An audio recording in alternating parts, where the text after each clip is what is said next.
been cruising for a long damn time. I've been cruising for a long damn time. Riding on caboose 025, 25, 25, 25. Riding on the night train. Living like it don't get better than this, cause ain't nobody beating my friend. Tenor in my blood, I was born for this shit. And I've been cruising for a long damn time, going out of my mind. Had a glitch in the system, but now I feel fine. On the stream, kicking back, all we do is just vibe. Cause we riding with the boost, number 025. On the Twitch stream, chillin', beating Warframe villains. Got caboose in the L5 live straight killing every day. Yeah, on the grind, mind stay driven, getting paid. Twitch affiliate, life straight pimpin', getting platinum. Bullets hit like magnums, corpus getting aired like Rainier and he be laughing. Chopping through infested, you would think it's magic. All attacks are tragic, winning automatic. I've been cruising for a long damn time, going out of my mind. Had a glitch in the system, but now I feel fine. On the stream, kicking back, all we do is just vibe. Cause we riding with the boost, number 025. Hey Tenno, Boost 025 here, and what I would like to do today is I would like to pose a new way of thinking. A new way of thinking. I've been cruising for a long damn time. Riding on caboose 025, 25, 25, 25, 25.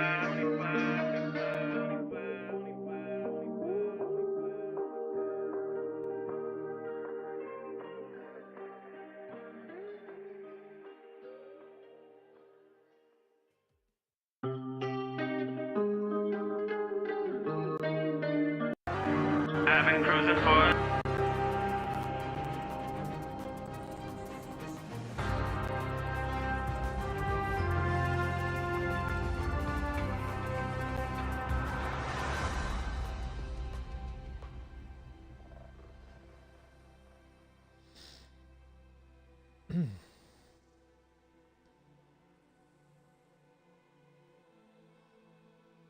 Another question is, does this work?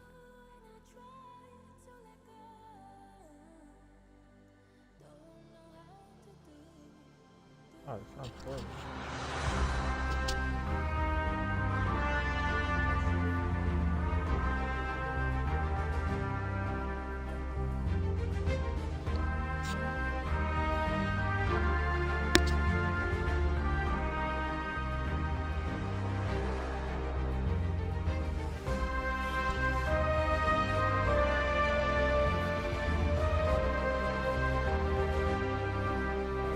Sounds like about a month.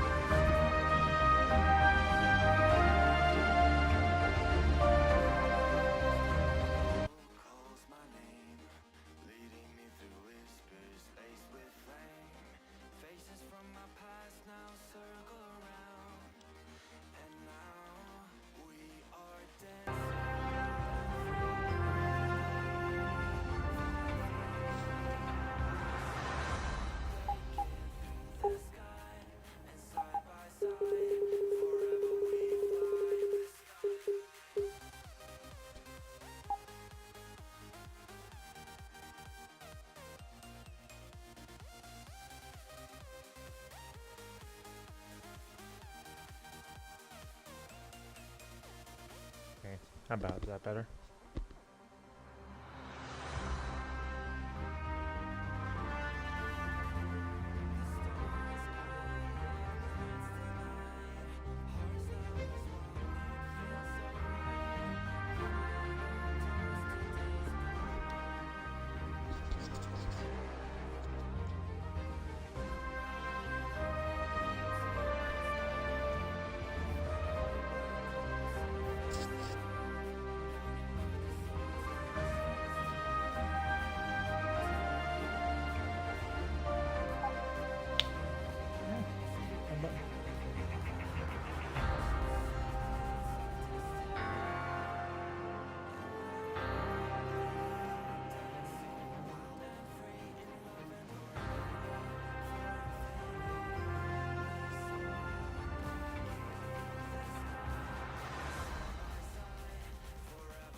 Next week you request before news just taking a day off. I don't want to.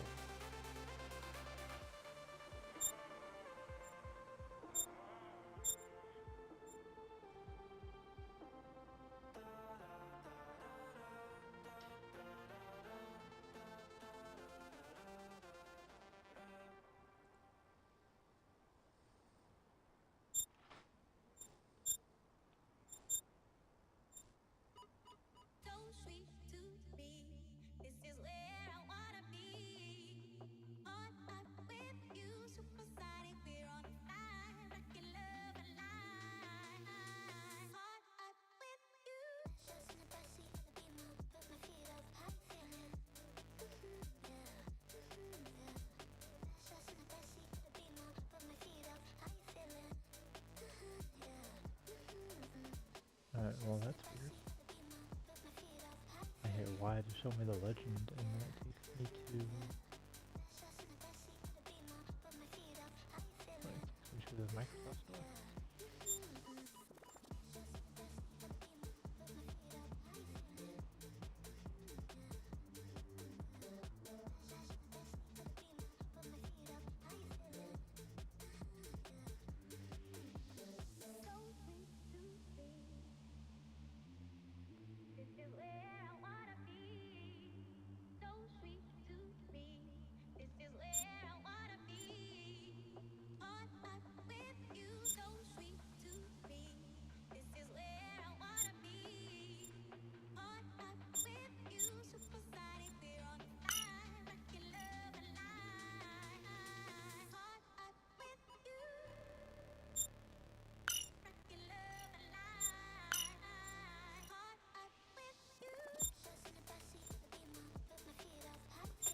The patrol?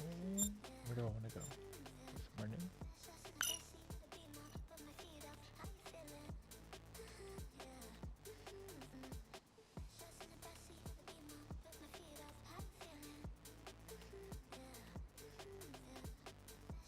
I would do 20 minutes.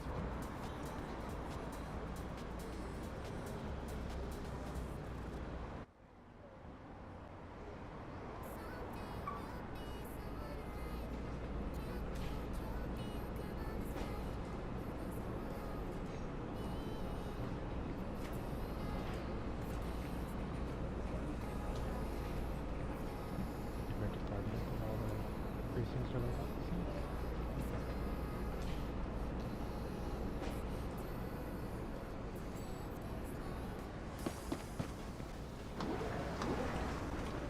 We've had a lot of calls complaining about parking over the past few days. We require you keep your eyes open. I can take Who's that. Available? I'll handle it.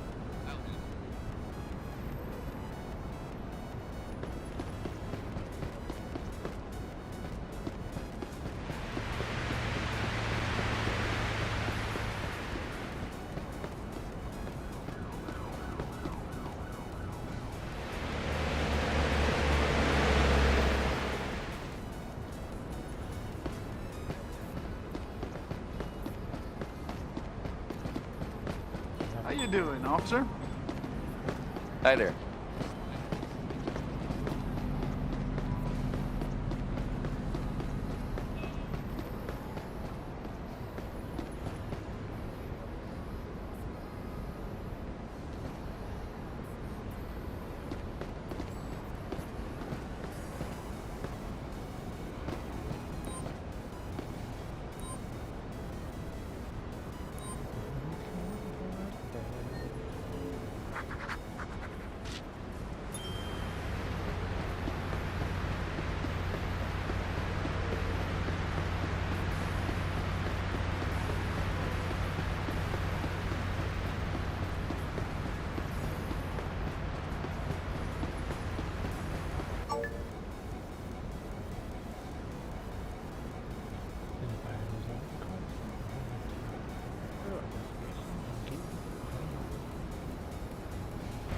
I've arrived at the scene of the accident.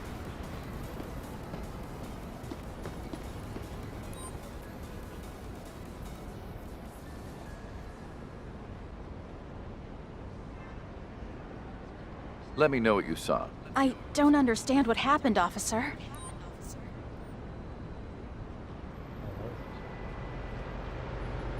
Show me your driver's license, and if available, proof of insurance, please. Yes, officer. There you go.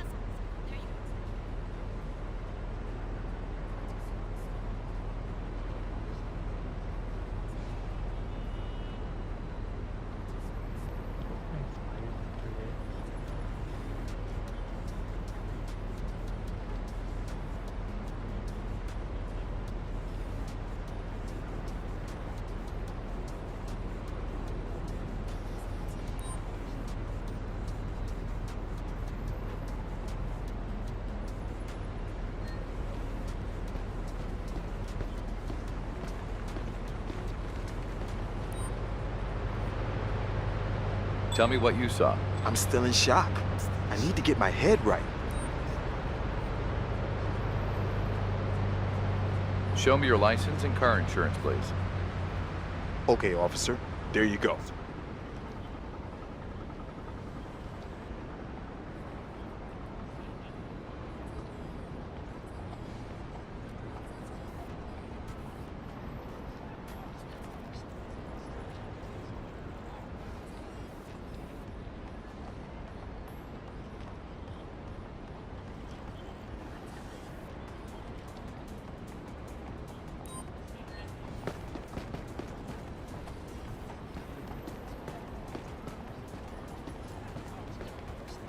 Talia!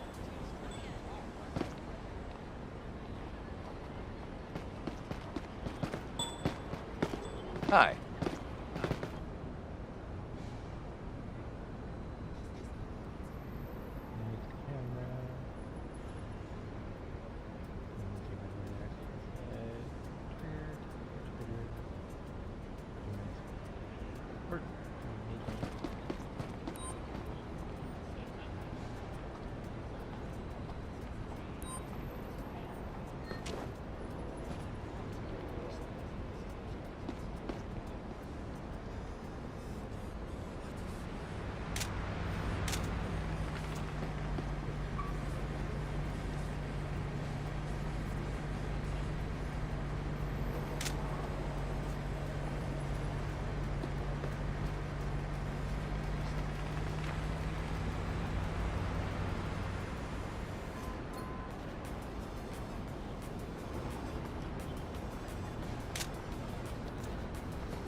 ID, and, if available, proof of insurance, please.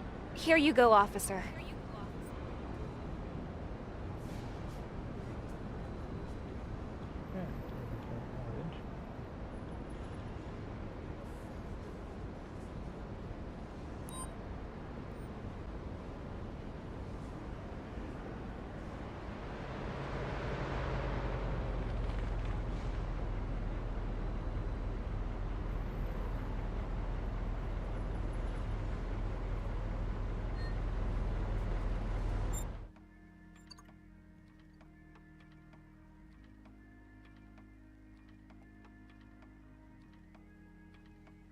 Oh, well, look at that.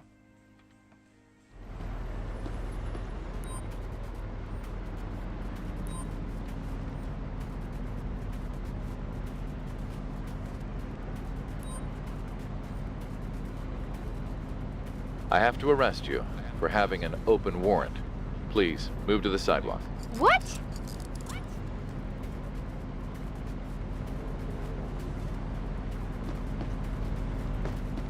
Hello.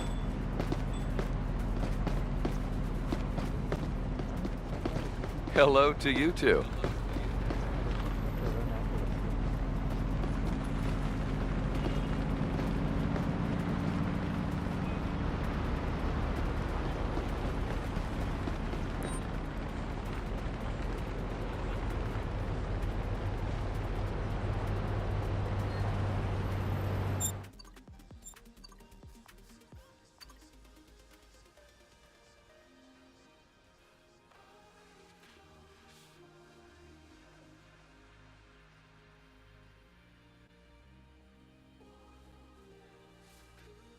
I don't think when I was driving around insurance.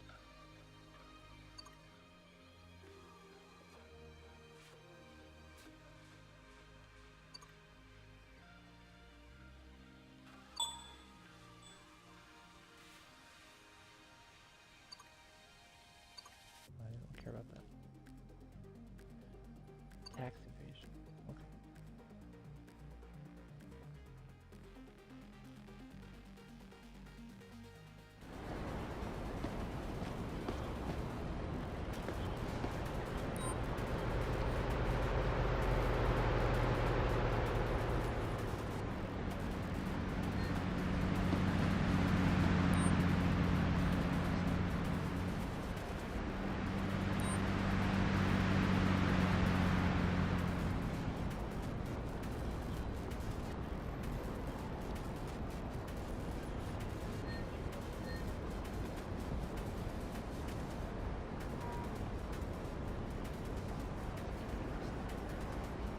Honestly, I think it'd be easier first person view.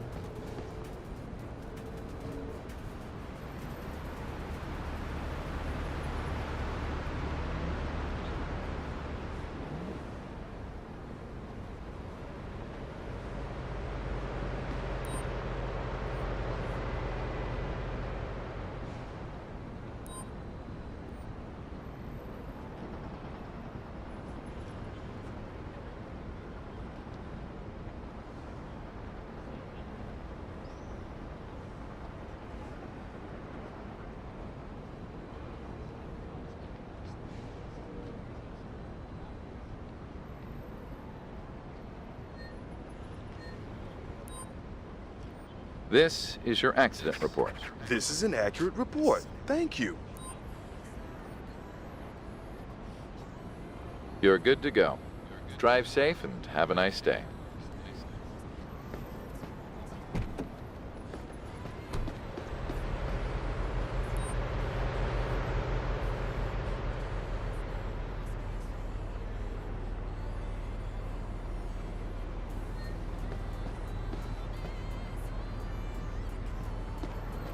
A unit is being sent to remove the vehicle from the area. Backup requested to take a suspect into custody. I repeat, backup requested. Copy that. The nearest available unit will be sent to your current location.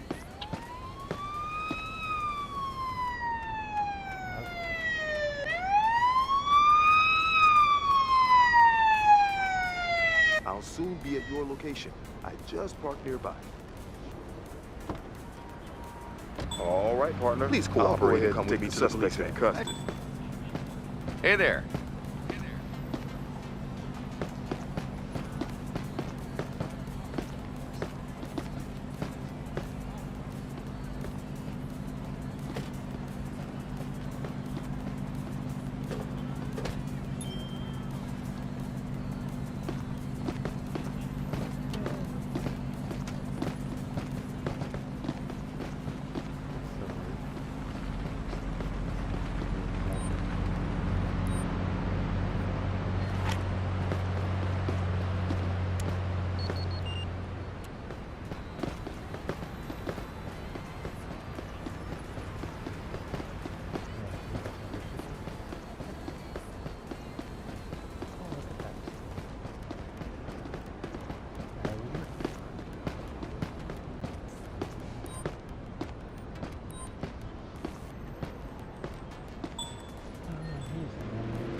Can you send a tow truck to my current location? I have a vehicle here that needs towing.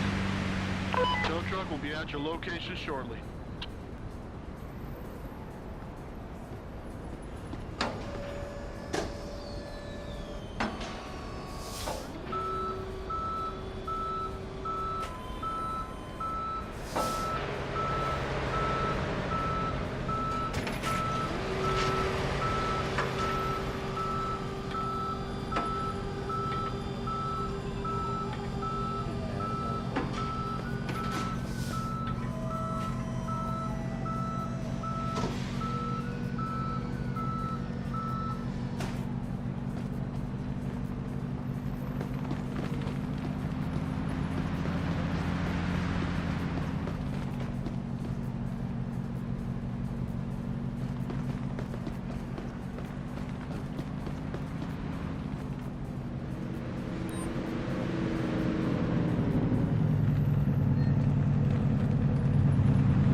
Broken down car is not a violation. The window was smashed.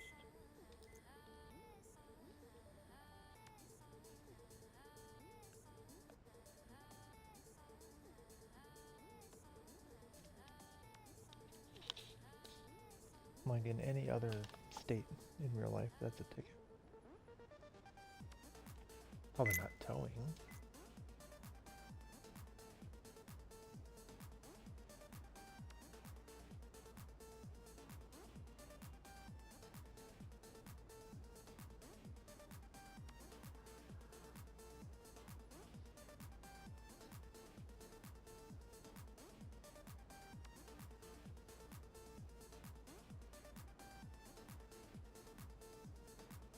couldn't help me. Yeah, of course he didn't want to help me. Why tell me what happened? That would just make too much sense.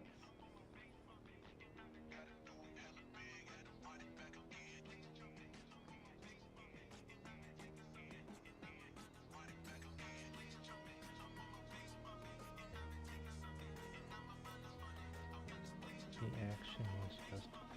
What?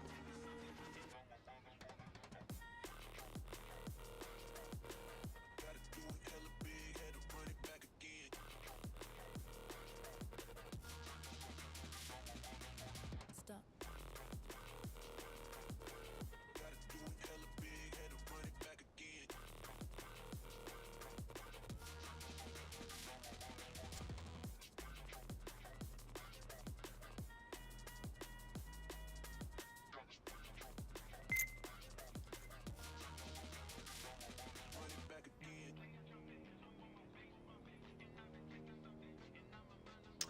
Oh, okay.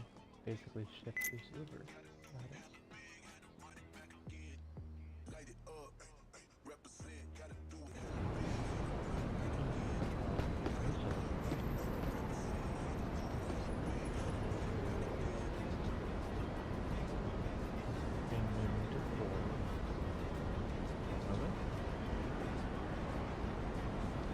Oh yeah.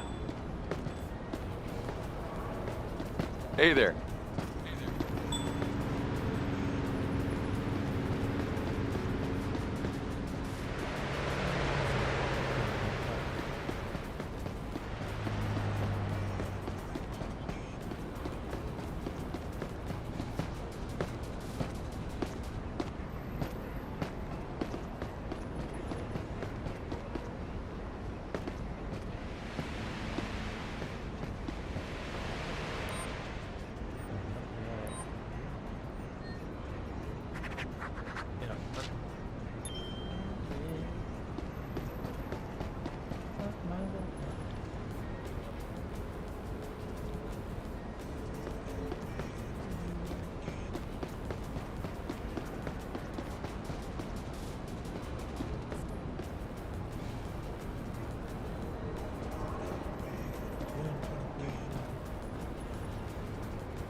Your shift is over, officer.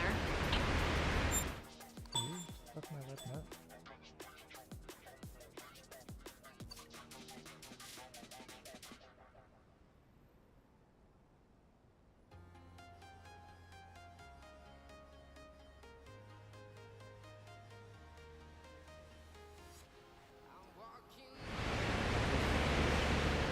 Hi, baby.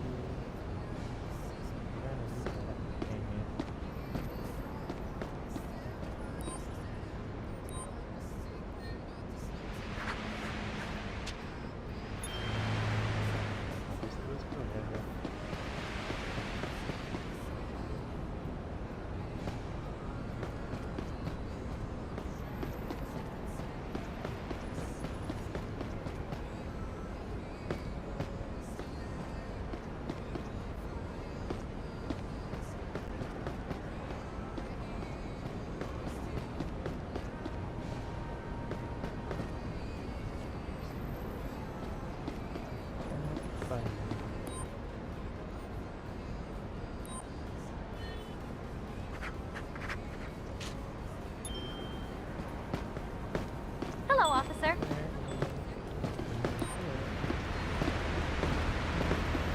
Hello.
working here.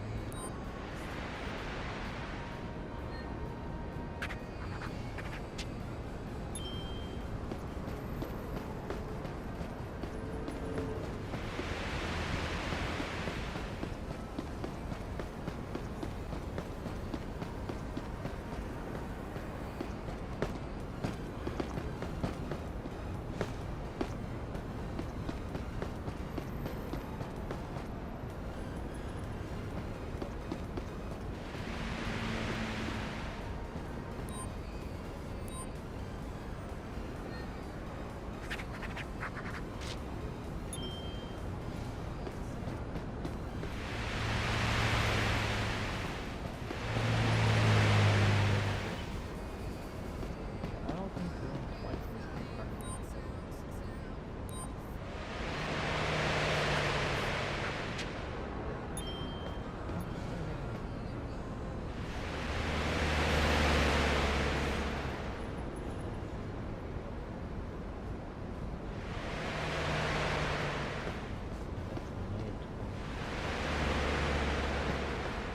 Okay.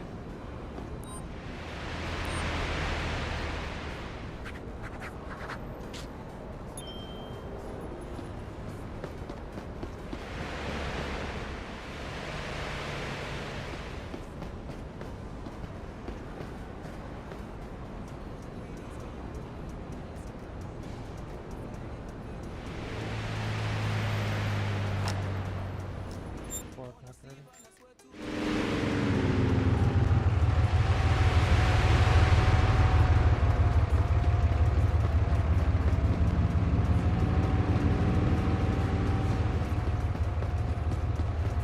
As a patrol officer, your duty is never really over. Until it tells me.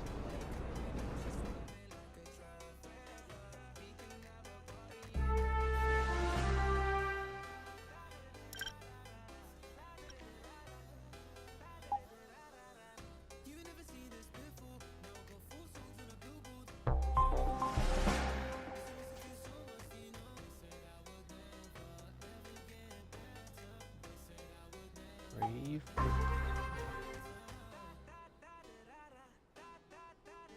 Manage to clear traffic accident scenes caused by your own patrol car.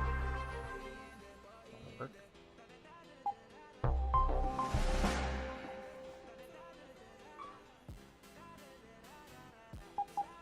Patrol car shifted driver. Lord.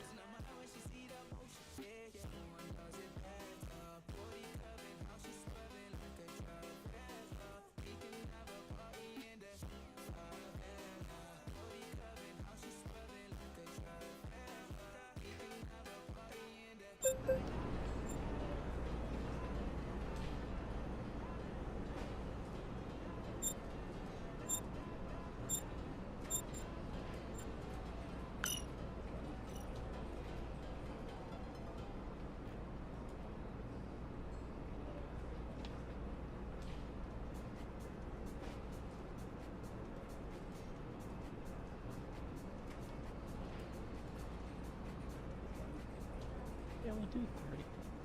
This doesn't seem long enough. Time flies when you're having fun.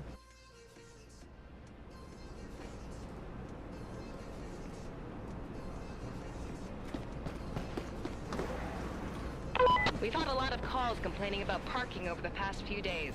Could you keep your eyes open? I can take that.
the whole line.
Hi there.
Can you describe what you saw? I'm sure this person was way too fast.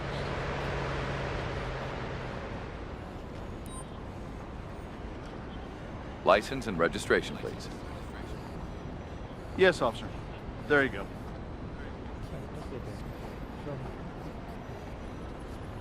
Take a look at this.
Let me know what you saw. I have an emergency.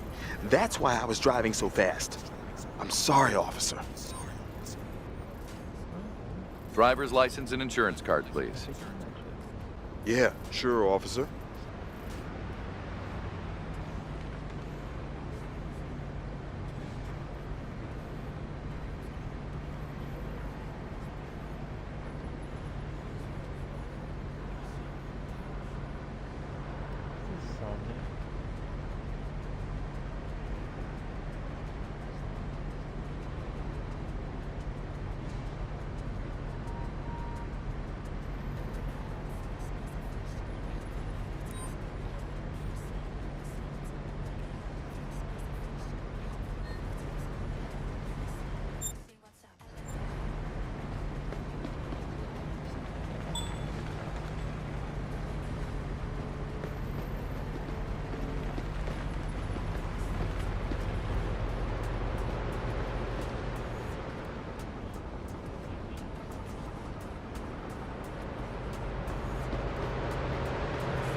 You've committed a violation by carrying a fake ID. You're being arrested. Please move on to the sidewalk. You're a terrible...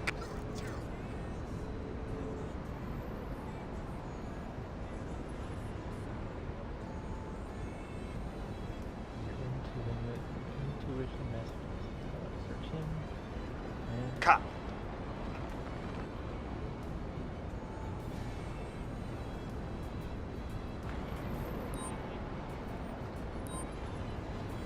Put your hands up slowly, please. I'm going to search you.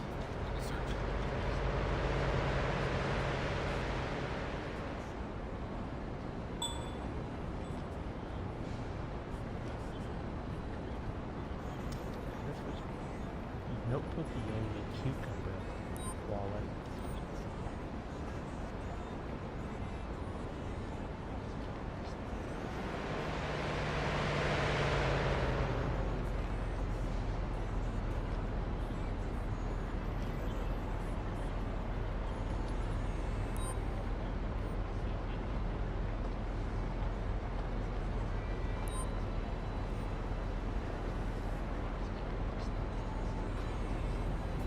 The reason why you're under arrest is because you're carrying a switchblade with you. Please cooperate and step to the sidewalk. You're a terrible cop.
What is with this town?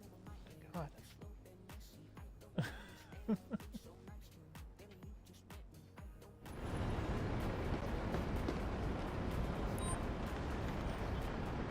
Okay, here's your accident report. This report is basically blank.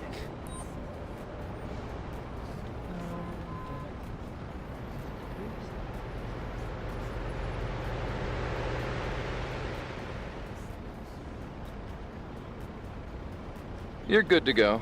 Bye.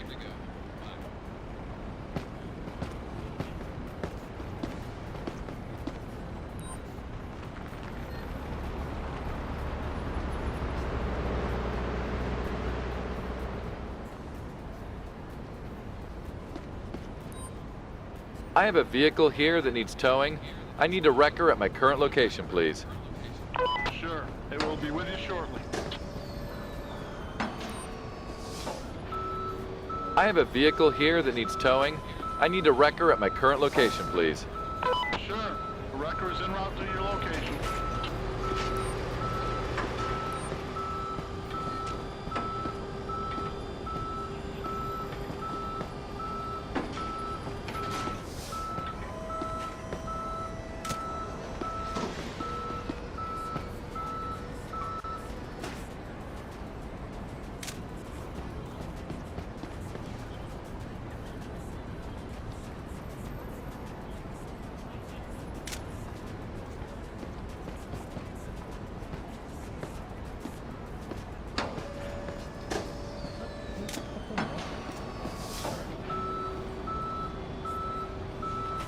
Hi, officer.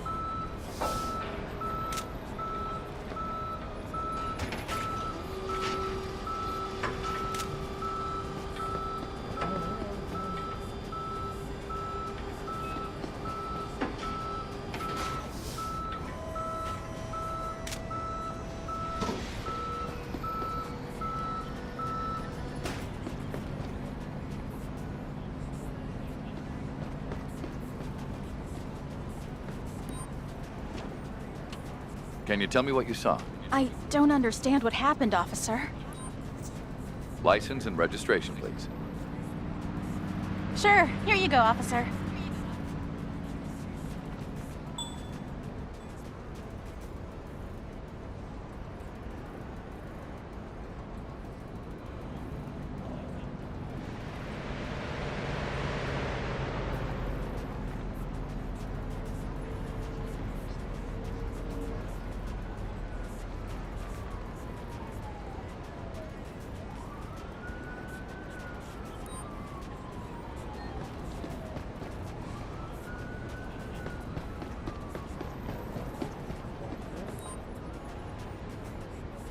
Let me know what you saw.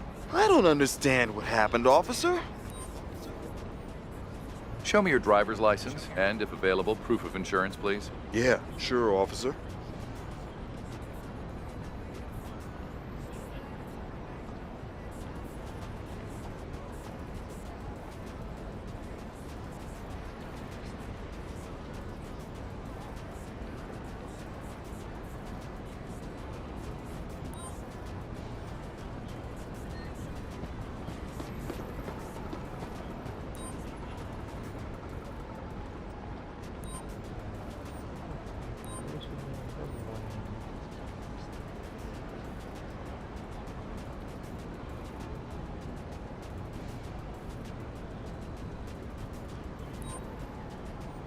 I'm going to give you just a verbal warning this time. This is the best thing that happened to me today. Thank you. I think they got made the freaking accident.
Yo.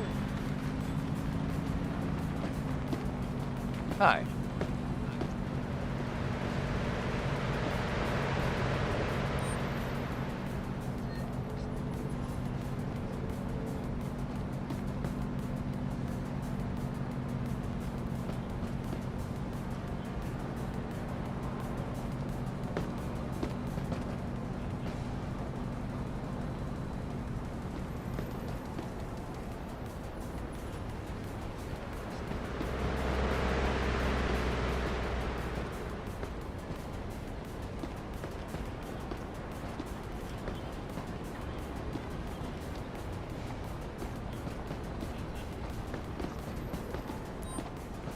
Please take your accident report. Thank you, officer.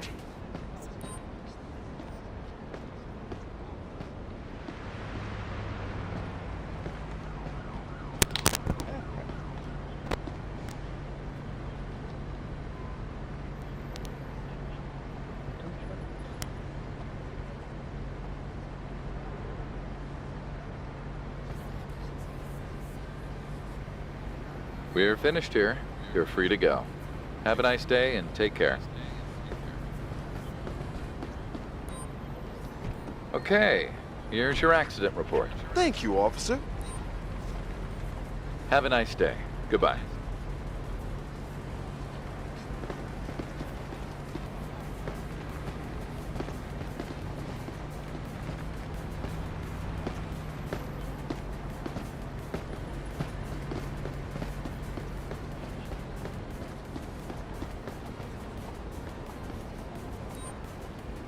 I need some backup here to take a suspect into custody. Understood. We're sending the closest transport to your location.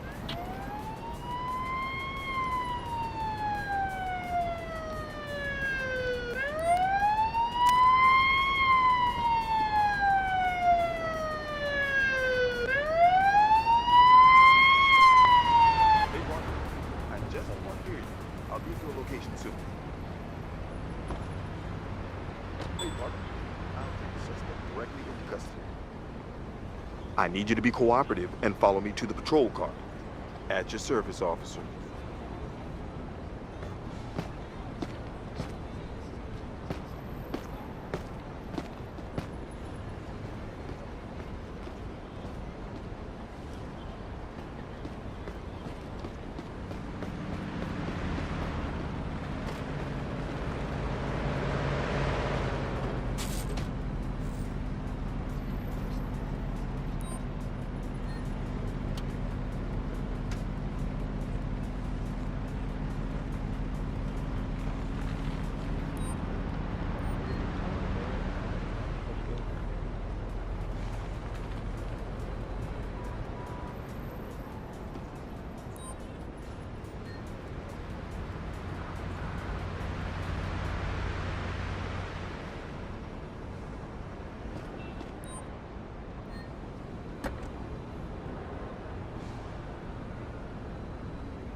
Hey,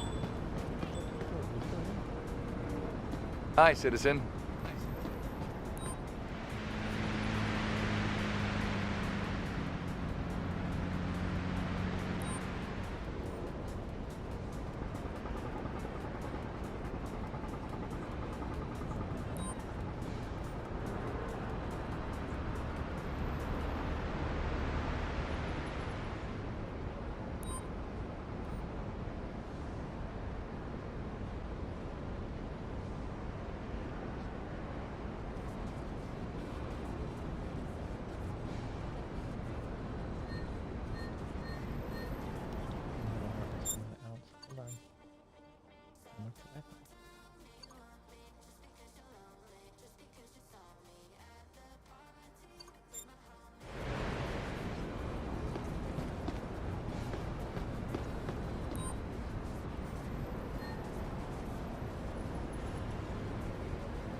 your own spot, man.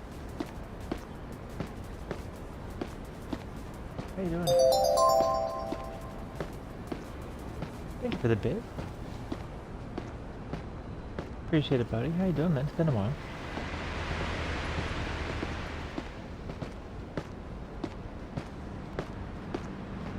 You're broke now. I feel that entirely so much. You're good.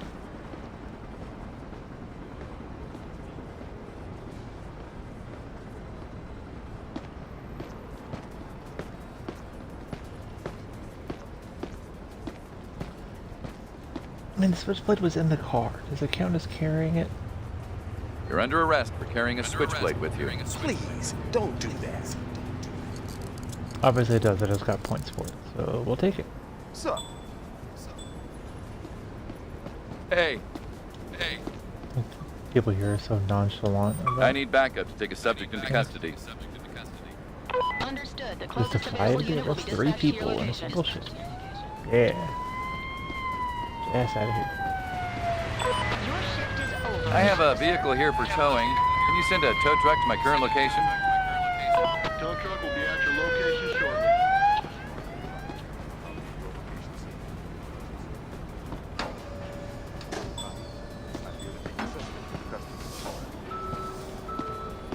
Please, do not resist and come with me to the patrol car. If I have to. If I have to. Yeah, you do, fucker.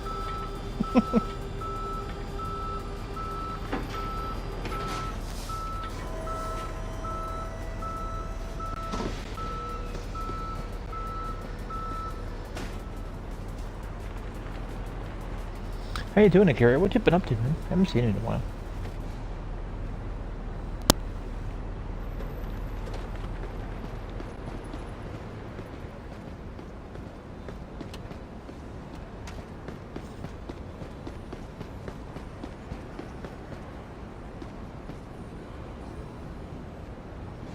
Did I already ticket this car?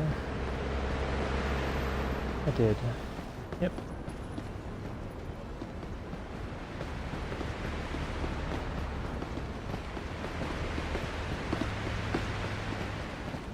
Hookers everywhere.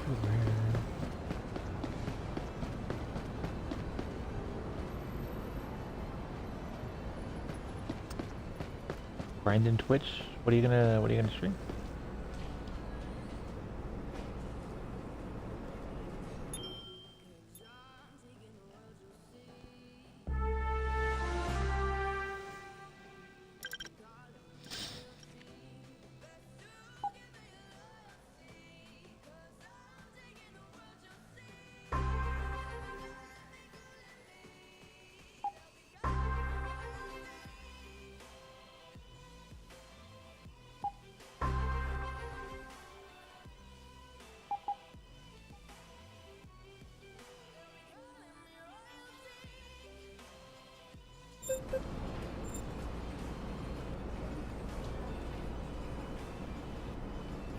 Oh.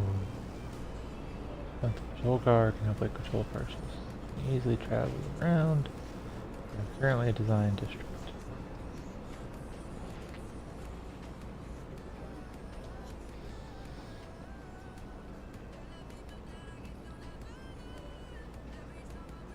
Want to complete the OG Zelda games for sure? Yeah, there you go.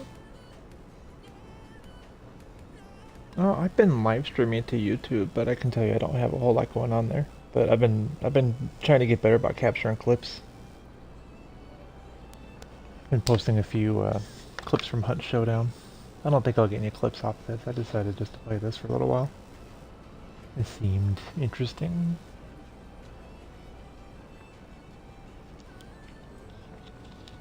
The problem is the timer, honestly. Clip of myself, yeah. I make great clips of other people's channels. Like you probably don't know her. Have you ever heard of Delulu Lucy?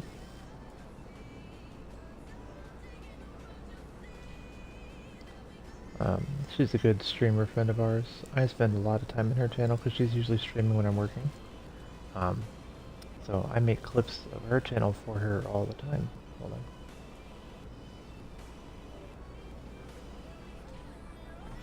That's a pretty tree. I like that tree. It's a pretty tree.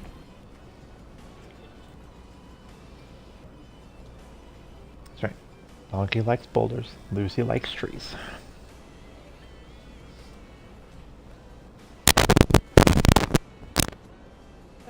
Almost on top of it.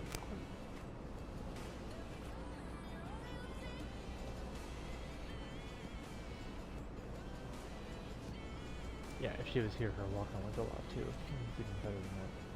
I need to make one for her favorite clip. Because she plays a lot of Phasmophobia. Sable getting sucked like that reminded me of, a flashback. It was a memory. Trying to find the perfect moment. You have a stream deck, don't you?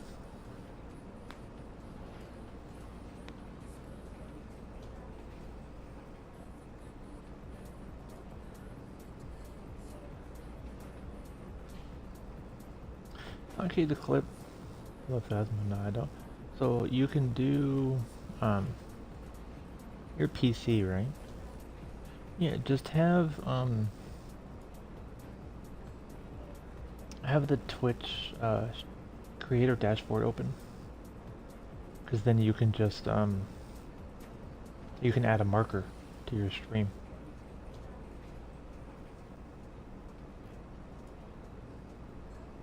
That's how I used to do mine. But the weird thing is that it could then, like, because when you go back in, you have to do a highlight for Video Producer, and then it doesn't show up as a clip. You didn't know that? Yeah, here, I'll show you.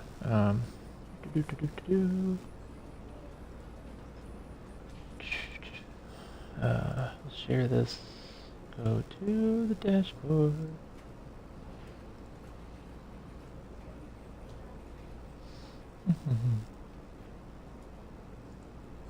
Make this visible, move it here. Yes.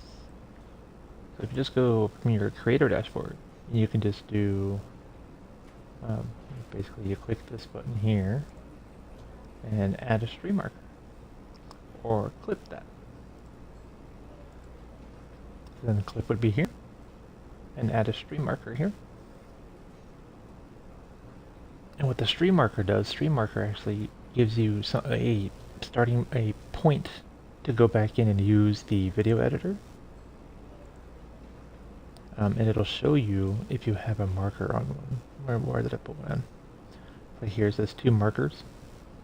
And then when you do a highlight, it'll highlight where those markers are.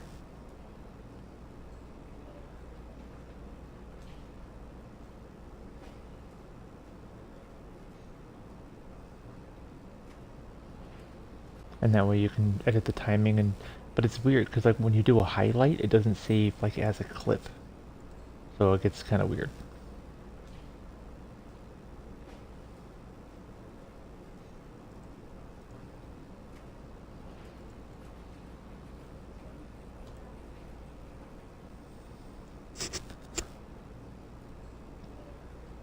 Hey Frosty, what's going on? Yeah, it is super easy. And then if you get a stream deck, then you can actually just hotkey like a key for create a clip, or add a marker and stuff like that. It's pretty chill. I only got one. I got one for free from a company called Cooler Master. This is their Cool Hub stream deck. I got that for free. Partnered with when I partnered with Gamers Outreach for last October when we did our charity fundraiser. Let's put it through the video editor and watch my own content for hours. I mean, yeah, you can. I mean, it's entirely possible. But I'm fully aware I am not the most entertaining person, so I watch other people's content when I work.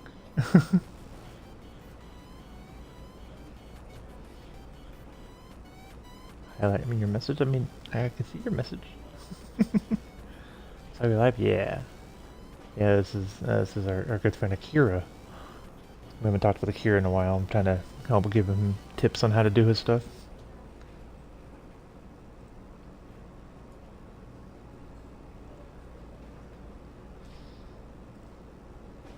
But yeah, I figured out, I mean, I was looking at things like this about like clips and everything before,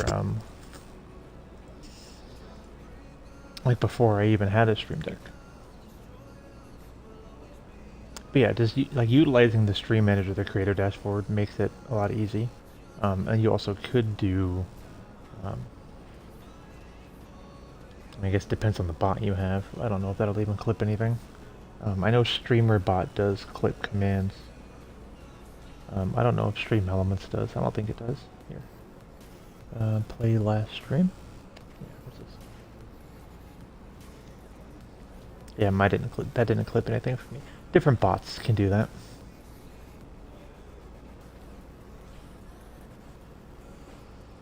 I have to get bots. I don't have any. StreamerBot's a good one. Yeah, fuck you, bot. Oh wait, speaking of bots.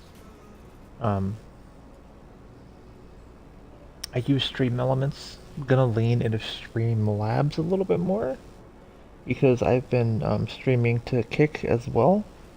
Like right now, I'm live on Twitch, Kick, and YouTube.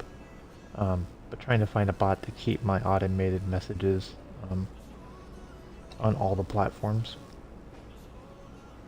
is, or yeah, without too much juggling, is a hassle for me right now. I think Streamlabs will do Twitch and Kick, which honestly streaming to YouTube I could care less about.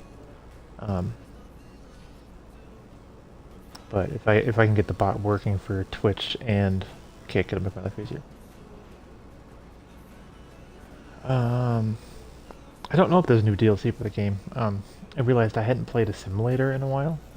The last one I played was called House Flipper. So I decided to think of a chill game. I thought I got this one because it's on Xbox Game Pass. So it's free for me to play it because I already pay for Game Pass.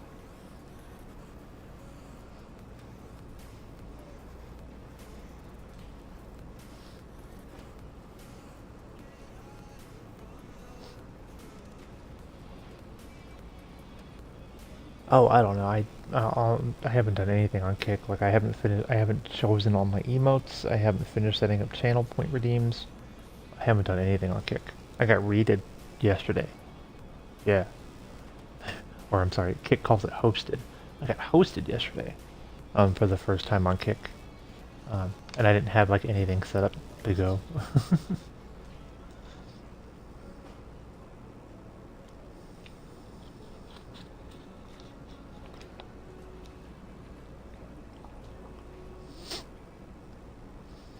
But Veracity, I do know there is DLC. I don't think this will tell me. There's a lot of DLC. Like when I pull up the Microsoft Store for content for this, there's a bunch of things, but it's all like cosmetic as far as I can tell. There might be actual mission expansions. I just didn't read it.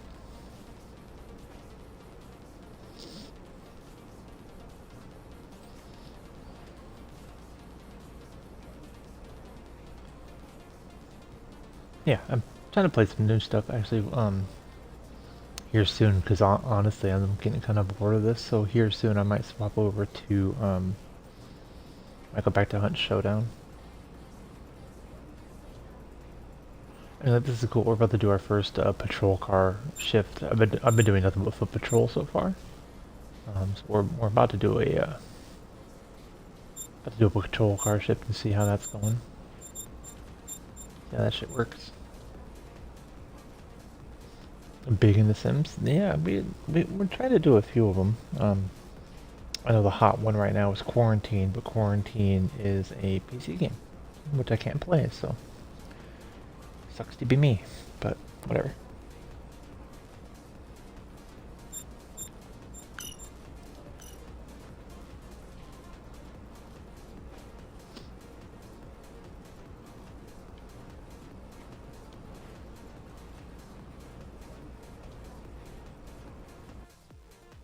I'm just gonna do that. Yep. No, sucks to be me. Us broke folks. Yep. I'm just a poor boy, nobody loves me. He's just a poor boy, can't afford a PC. Receiving a lot of complaints about cars driving Got it. too fast. Got it. Maybe you can On pay my way. special attention to On my way. speeders.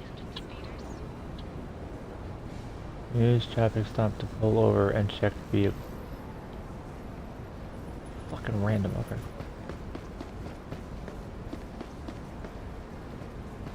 Doesn't matter where? I guess it does.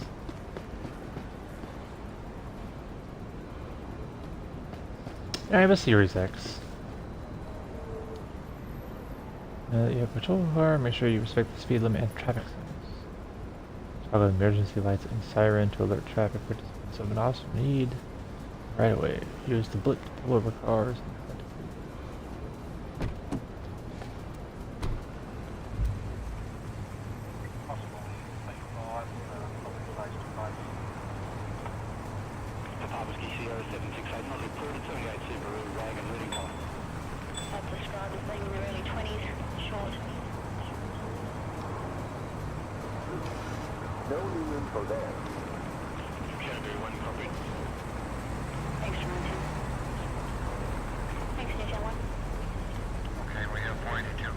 That's too much.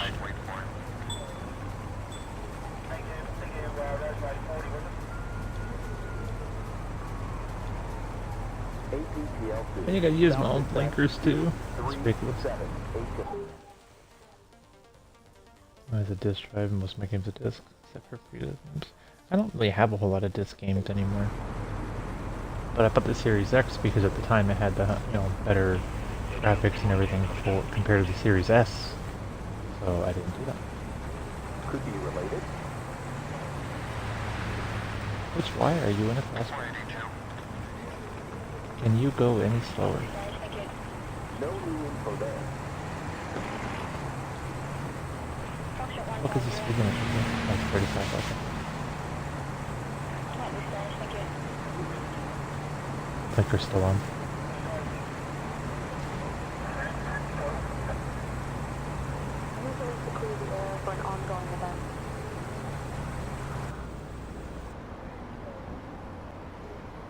Pull over cars using a pullover sign and perform routine checks like ID and DUI tests. Motherfucker, I am too broke to do for any of that. I can't afford to save up for anything. I am broke.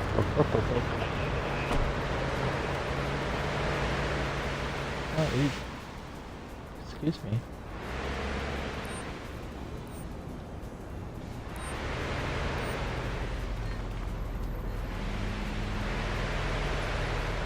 Hey, pull over your vehicle. I want to talk with you.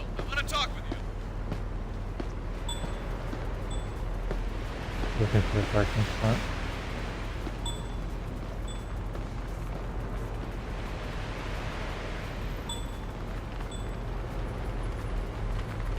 Hey, pull over your vehicle. I want to talk with you.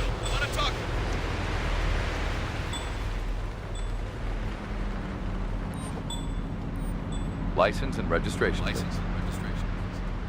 Sure, here you go, officer. Xbox PlayStation, yeah, right.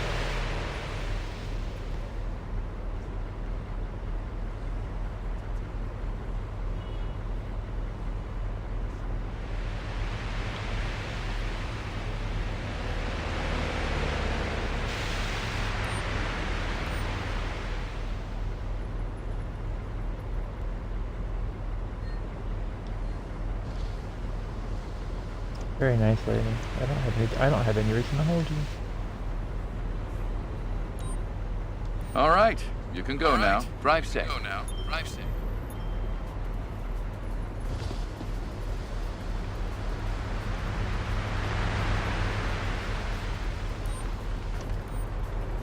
Show me your driver's license and, if available, proof of insurance, please. Yes, officer.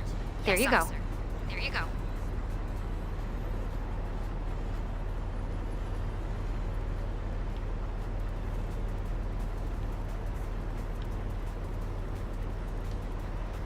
I said I'm supposed to search vehicles. I'm sorry. Out of your car and move to the sidewalk, please. Oops.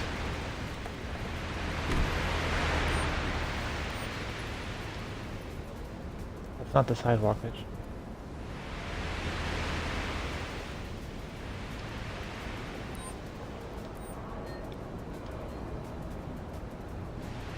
Having to search every door is weird in this game.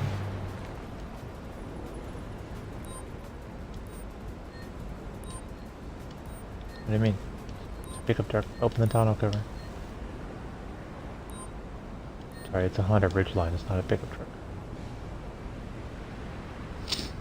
Same.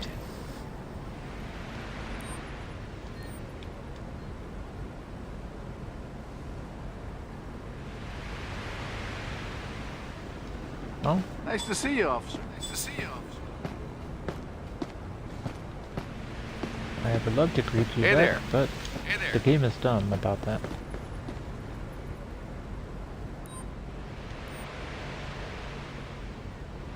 All clear. You're free to go. Stay safe and have a great day.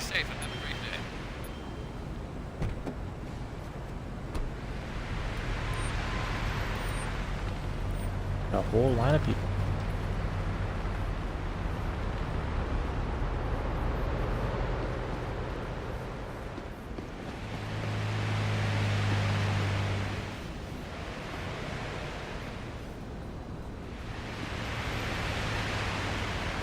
Hey, hey! Pull over to the side of the road! Pull over to the side of the road! Yeah, bitch. Hey, hey! Pull over to the side of the road! Pull over to the side of the road!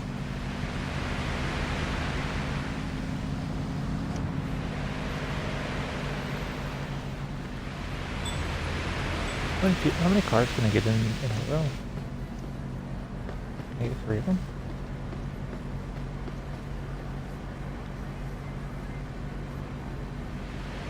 Oh, expired plate. ID, and, if available, proof of insurance, please.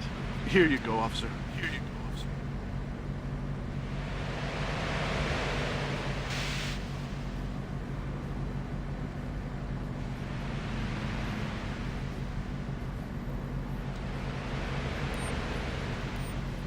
I'd like you to leave your car and go to the sidewalk. Go to the sidewalk. Okay, shit. Get out of my way. That's not the sidewalk. What is with them standing right there?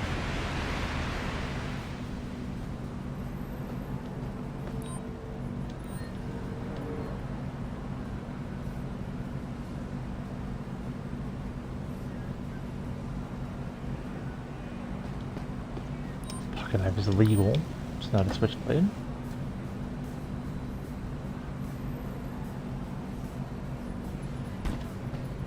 Not a local laundry bill. What have I done? I found the kingpin. Brass knuckles. Hey, there you go. Alright, buddy. Now we're gonna have a conversation.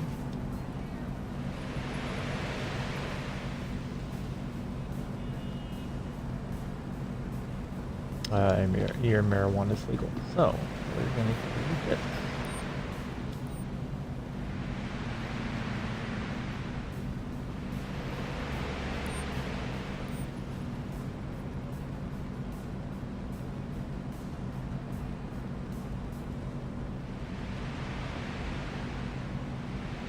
Having influence of truck. Finding illegal weapons. Kindly cooperate for a pat-down.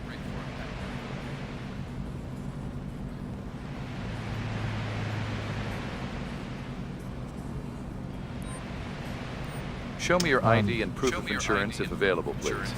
Here you go. Hacking. Was he carrying a gun? Do they have a gun permit? Nope.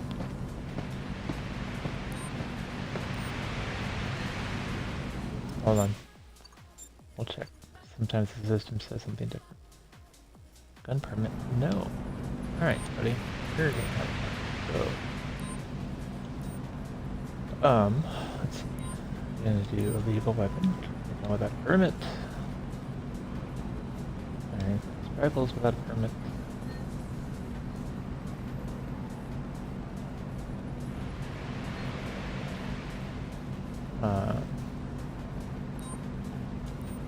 And we're gonna do a ticket for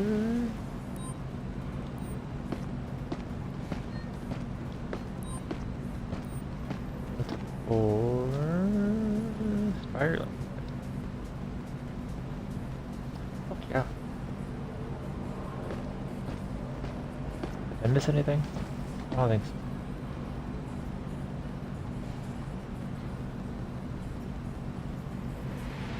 I have to fine you for having an expired license plate. It will cost you between $50 and $250. Why does it cost so much?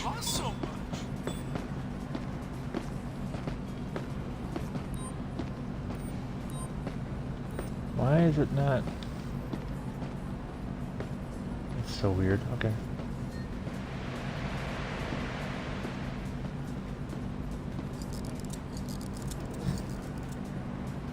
Guess we're arresting you for that, actually. Backup requested to take a suspect into custody. I repeat, backup requested. Copy that. The nearest available unit will be sent to your current location.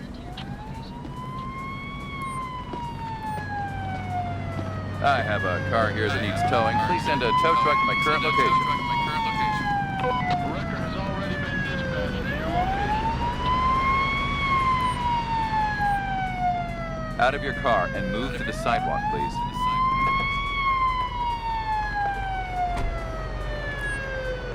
Driver's license and insurance card, please. Yeah, sure, officer.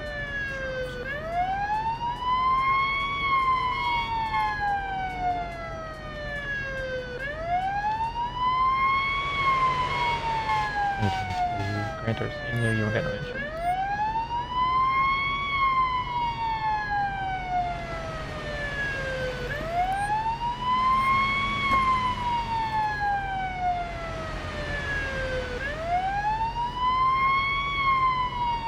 Knife, yo-yo. Fucking book.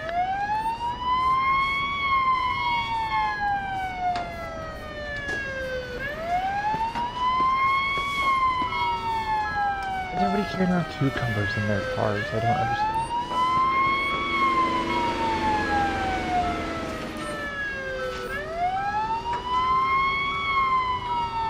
So many people have cucumbers in their cars.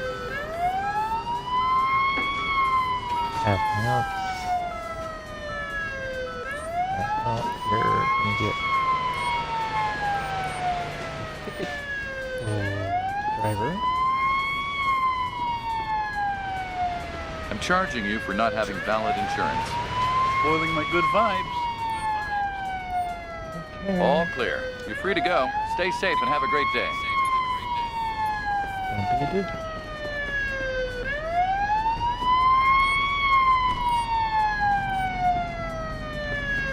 Hey, hey! Pull over to the side of the road! Hey, hey! Pull over to the side of the road! Hey! Pull over your vehicle! I want to talk with you!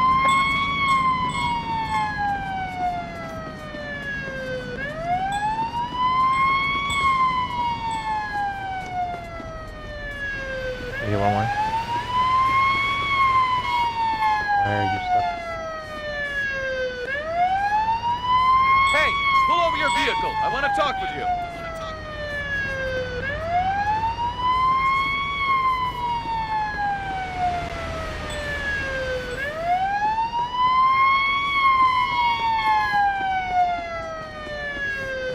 You're just stuck because of all that traffic I had there. Please cancel the arrest. We no longer need it. Understood. Recalling backup to the precinct. I need some backup here to take a suspect into custody. Understood. We're sending the closest transport to your location. Please kindly fix yourselves, please. Hey partner, I just parked with you. I'll be at your location soon. Hey partner, I'll get the suspect Fire right away. registration.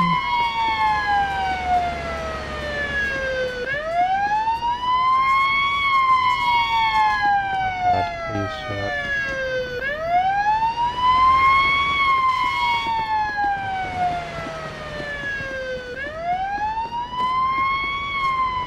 It's my fault for not checking. Please exit the vehicle and step to the sidewalk.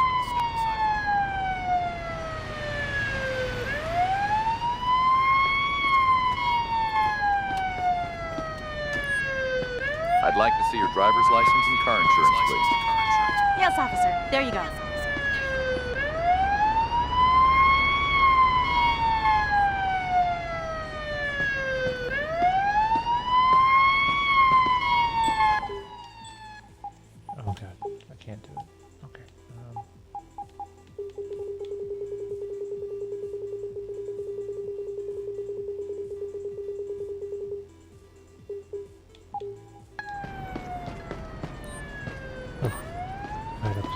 horrible.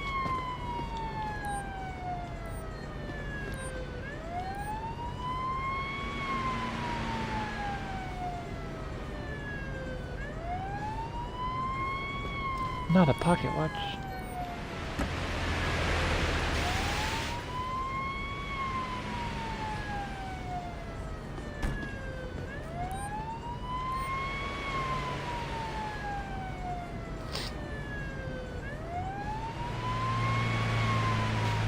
Cucumbers. Not broken lights, not broken lights.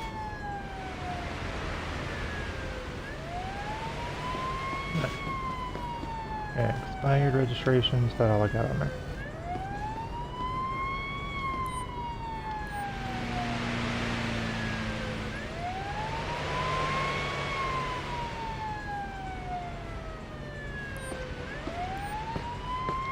To be frisked? Let me pat you down in case you're carrying something illegal. What's the difference between a search and a frisk? Driver's license and insurance card, please. I think she had a concealed weapon. I don't think she had a gun permit. Doo-dah. No, she didn't. She's packing.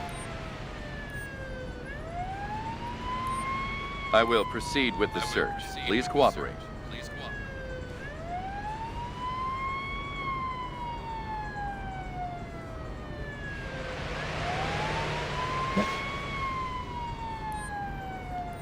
Got a handgun.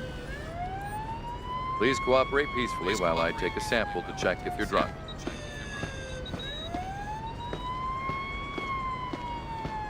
Over.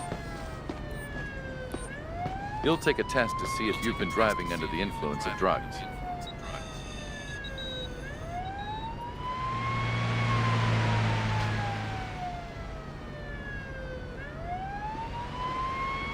Sober packing. Alright. Here we go. Issue violation. Ticket. Car.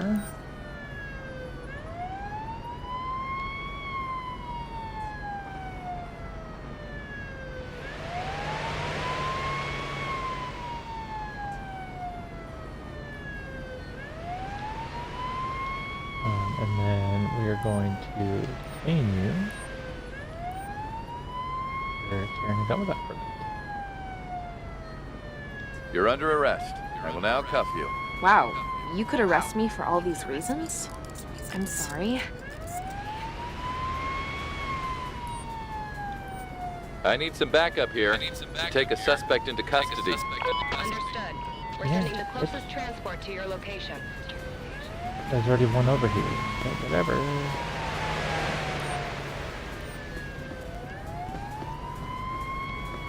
Hello, officer. An officer will be dispatched to handle the vehicle removal. Hello to you too. Fire registration. No broken lights. Please step out of the vehicle and walk to the sidewalk. We require support. Who's available? Hey, Mark. I'll take the suspect. I'm focused on another issue at the moment. Please show me your license and vehicle registration. Yes, officer. There you go. Require an officer to handle a traffic stop. Can you take care of it? I'm currently dealing with something else.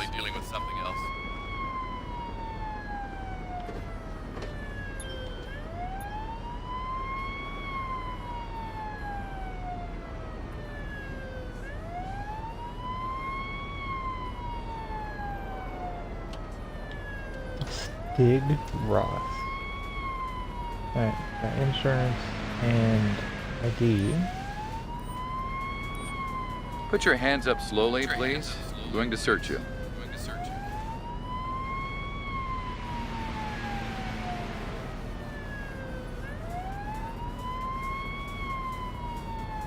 Whatever now, it's pocketbook, smartphone, okay. Please cooperate peacefully while I take a sample to check if you're drunk.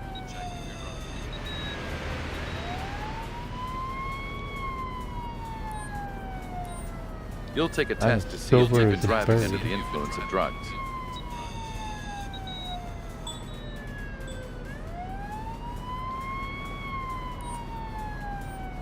What? Maybe this person was driving. You'll take a under the test to influence. see if you've been driving under the influence of drugs. All those came back negative. Oh no, cocaine did. Fucking dude's on coke. Alright, you're definitely fucking hanging out with me. We're gonna finish searching your car first.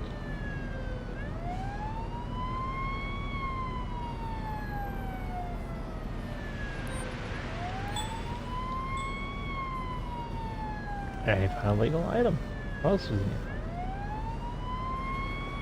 And a switchblade. Dude's on coke. I've just got a lot going on.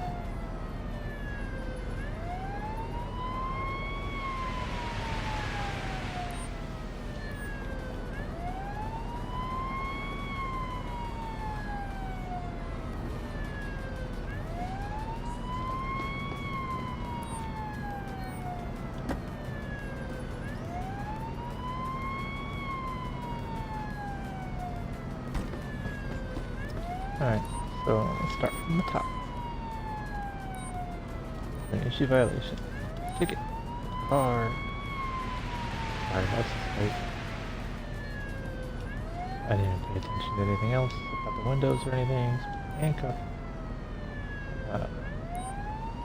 Weapons. Switchblade. Narcotics. I just do like cocaine.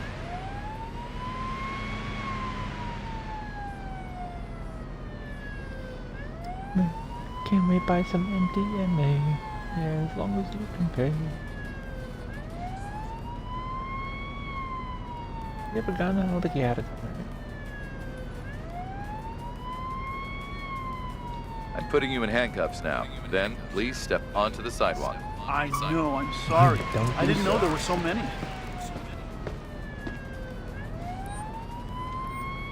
I need some backup here to take a suspect into custody. Understood. We're sending the closest transport to your location. Hello. An officer will be dispatched to handle the vehicle removal. Nothing back. Let me greet you. Hello to you too.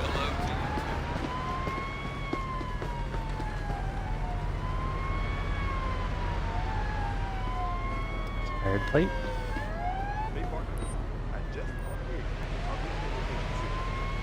Please step out of the vehicle and walk to the sidewalk.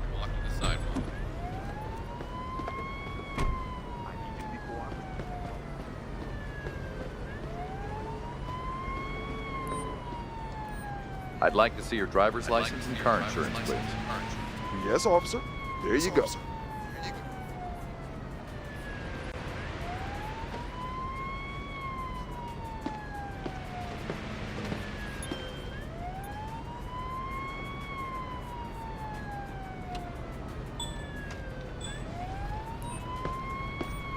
Person looks nervous. They should. I will proceed with the search. Please cooperate. They should. The last dude just got popped for coke. Oh, he's carrying a gun. Go figure.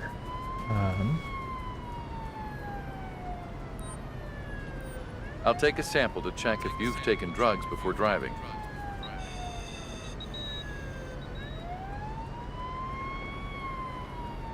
Not high. I'm just taking a sample to see if you've been drinking and driving.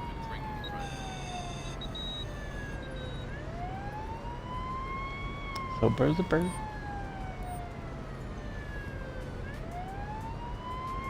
Can I stack these? Can I do ticket car, expiry license plate?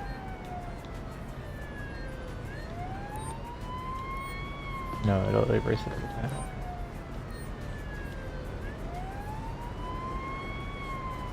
God, I had to remember this every time? It's horrible. Maybe let's fucking watch video.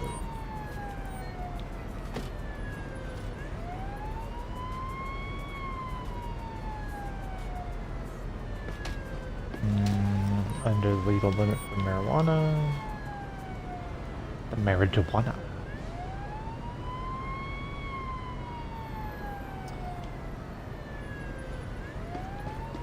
packing a gun, and he's packing a switchblade. Okay. Take a car. Expired license. Get a weapon. Firearms. Switchblade. I'm putting you in handcuffs now. Then, please step onto the sidewalk. I won't say anything before I've talked to my lawyer. Yeah. I need backup to take a subject into custody. Understood. The closest available unit will be dispatched to your location. Okay, I'm gonna wait until all their shit moves.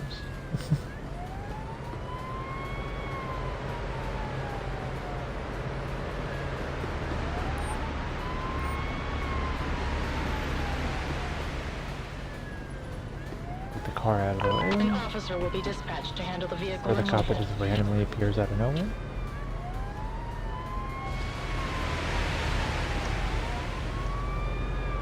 That is not how vehicles turn.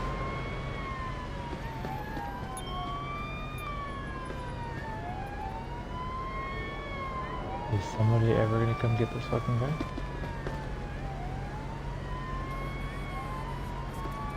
May 23, we're good. I'd like you to leave your car and go to the sidewalk.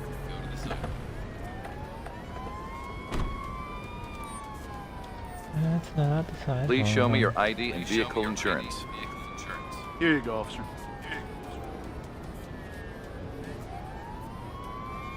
Dude, be looking like Whitney Houston.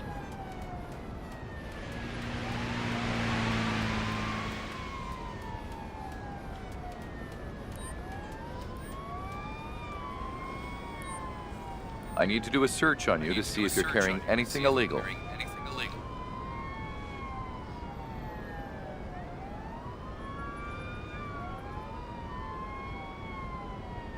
It's packing. It's got a switchblade.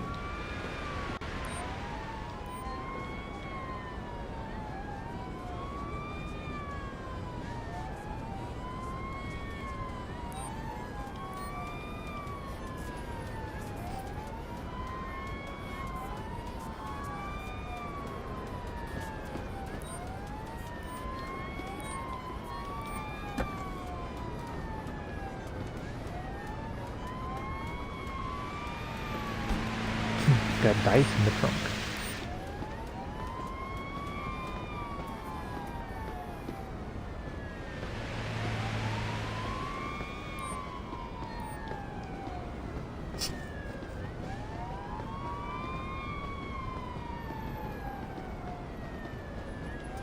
Packing a switchblade and a handgun. Got tinted windows too? No. Lights are intact. Yes.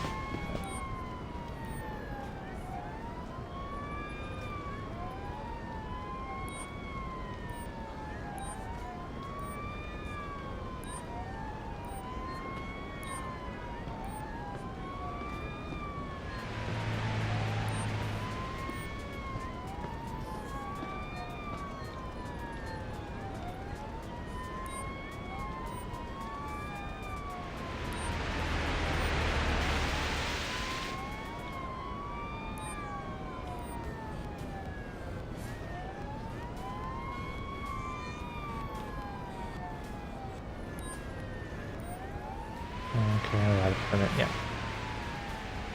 I'm going to cuff you now. Please then move to the sidewalk. So many citations?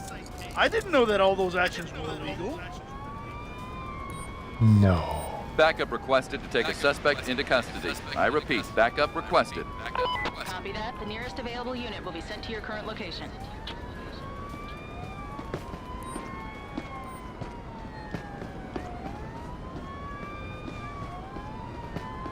A unit is being sent to remove the vehicle from the area. Please cancel the arrest. I repeat, cancel the arrest. It's no longer required. Copy that. I'll call the backup back to the station. Backup requested to take a suspect into custody. I repeat, backup requested. Understood. The closest available unit will be dispatched to your location, officer.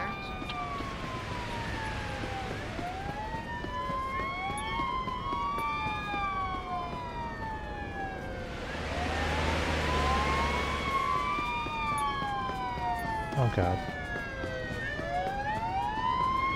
What have they done?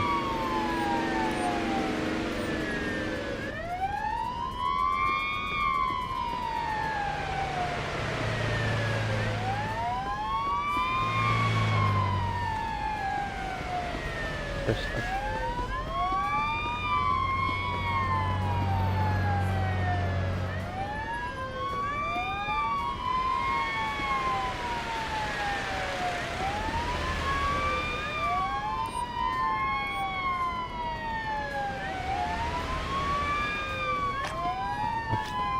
I didn't mean to do that.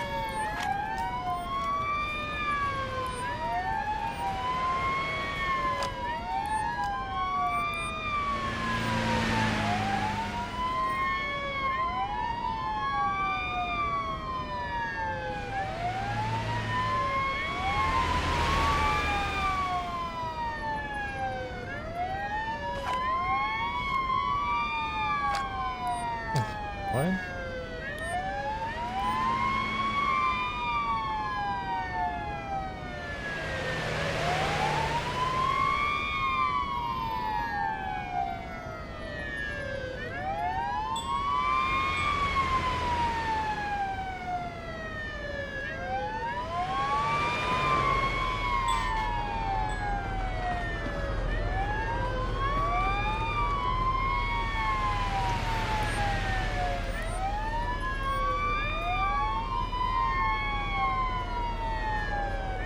Back off. Back off.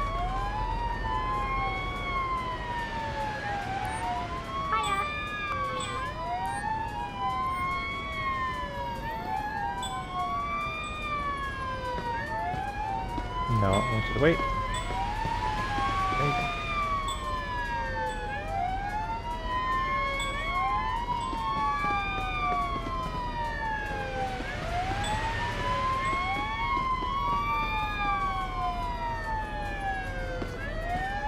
Okay. What have I done?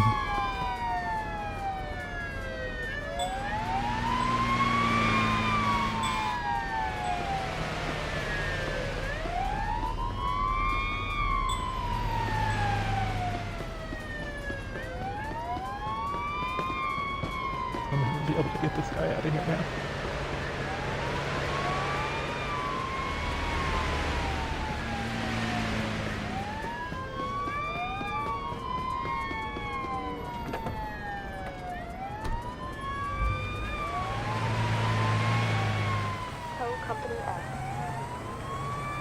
Can I get him myself?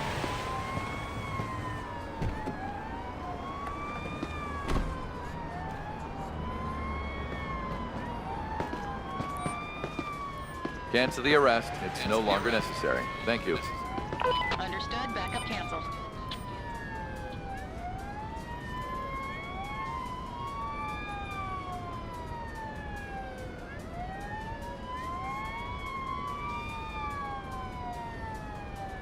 Only experienced officers are allowed to escort.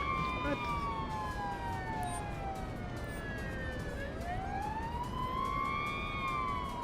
Please allow me to frisk you for any illegal items. So lame. Please cooperate for a search procedure.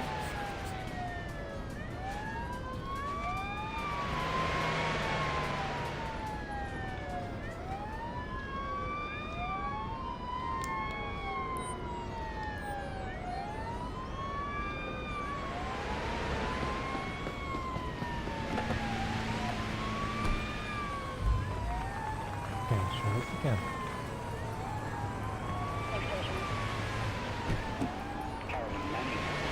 If I had parked in a bus zone, and I've been ticketing other people for the bus zone. I need some backup here to take a suspect into custody. Understood. We're sending the closest transport to your location.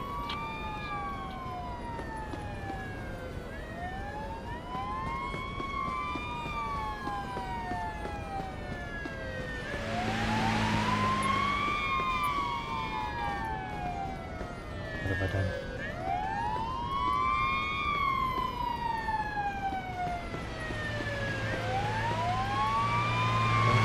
Two?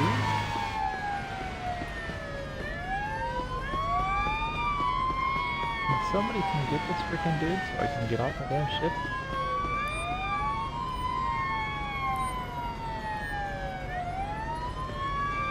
Move back.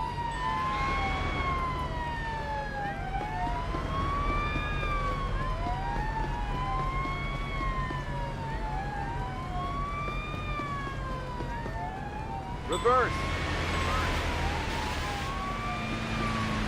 Reverse.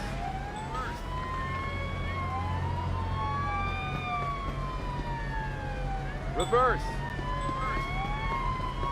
Reverse.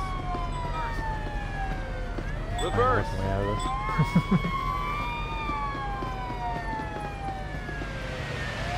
Drive backwards. Drive backwards. Hi.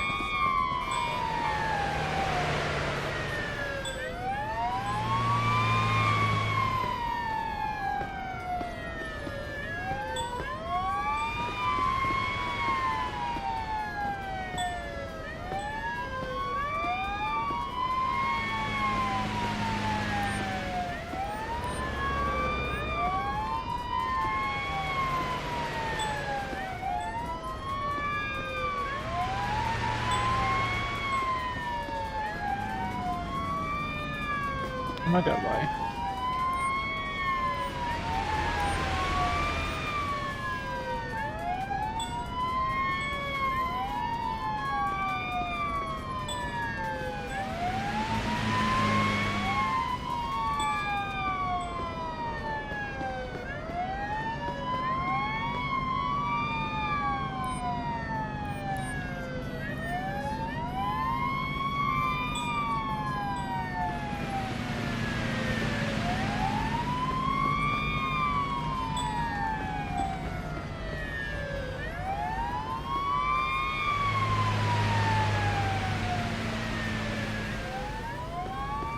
Yay!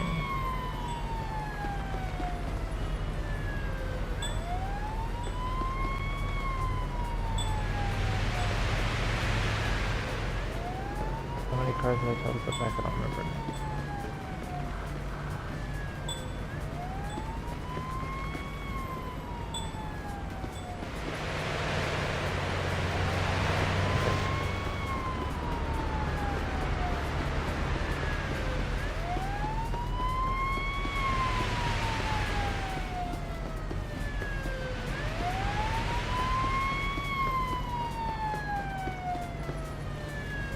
Oh, so now you're all stuck to this damn car.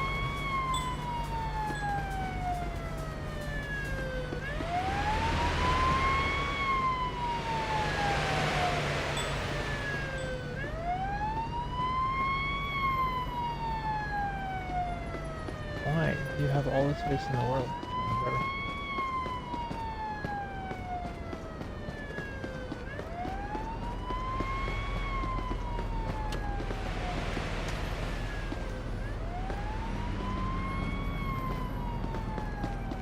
Okay, well, now that they finally have the freaking people in the car.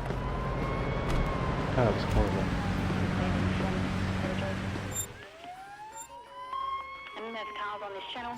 Keep a lookout for 2 miles wanted for a steal from motor vehicle at Earlwood a short time ago. Give me a two not pertaining to their back. Out of service, some slang used before.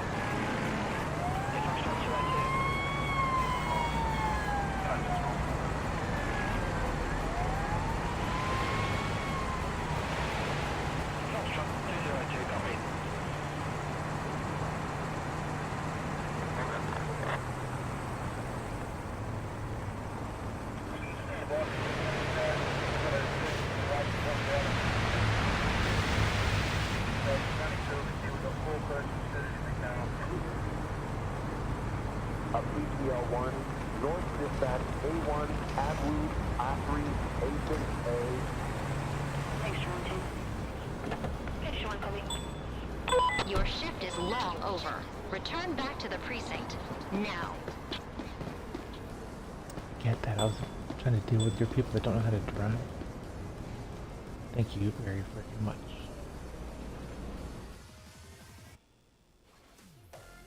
That's a pain.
God, it looks funny with this headset on. Ugh.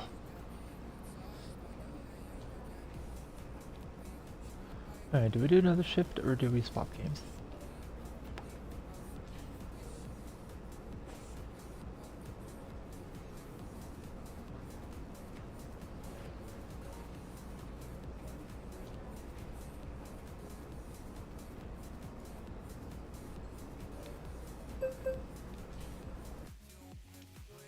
I think we swap games.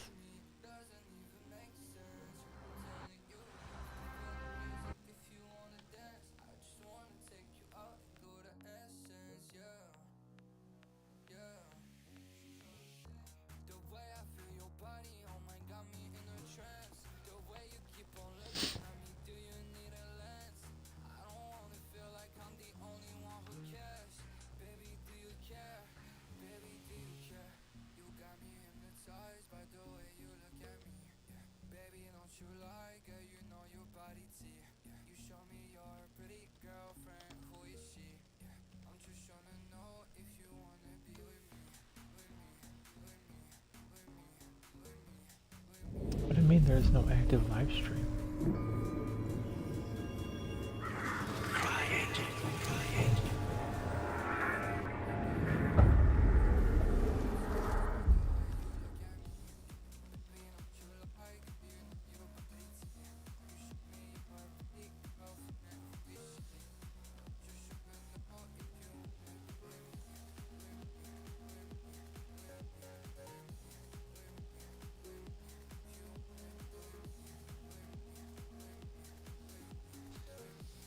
That was weird.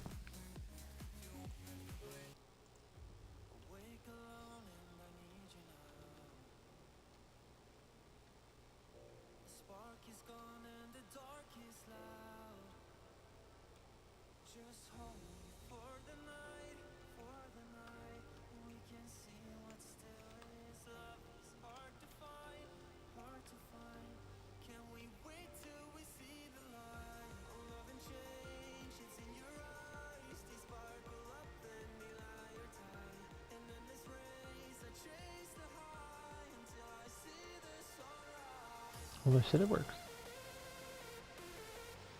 Alright.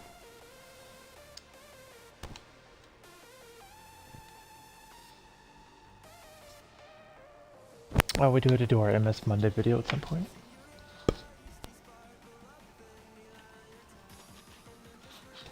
When was our last ad break?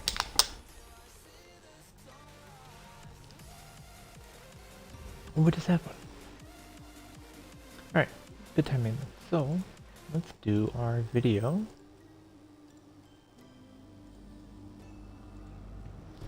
For those of you that are unfamiliar with this concept here,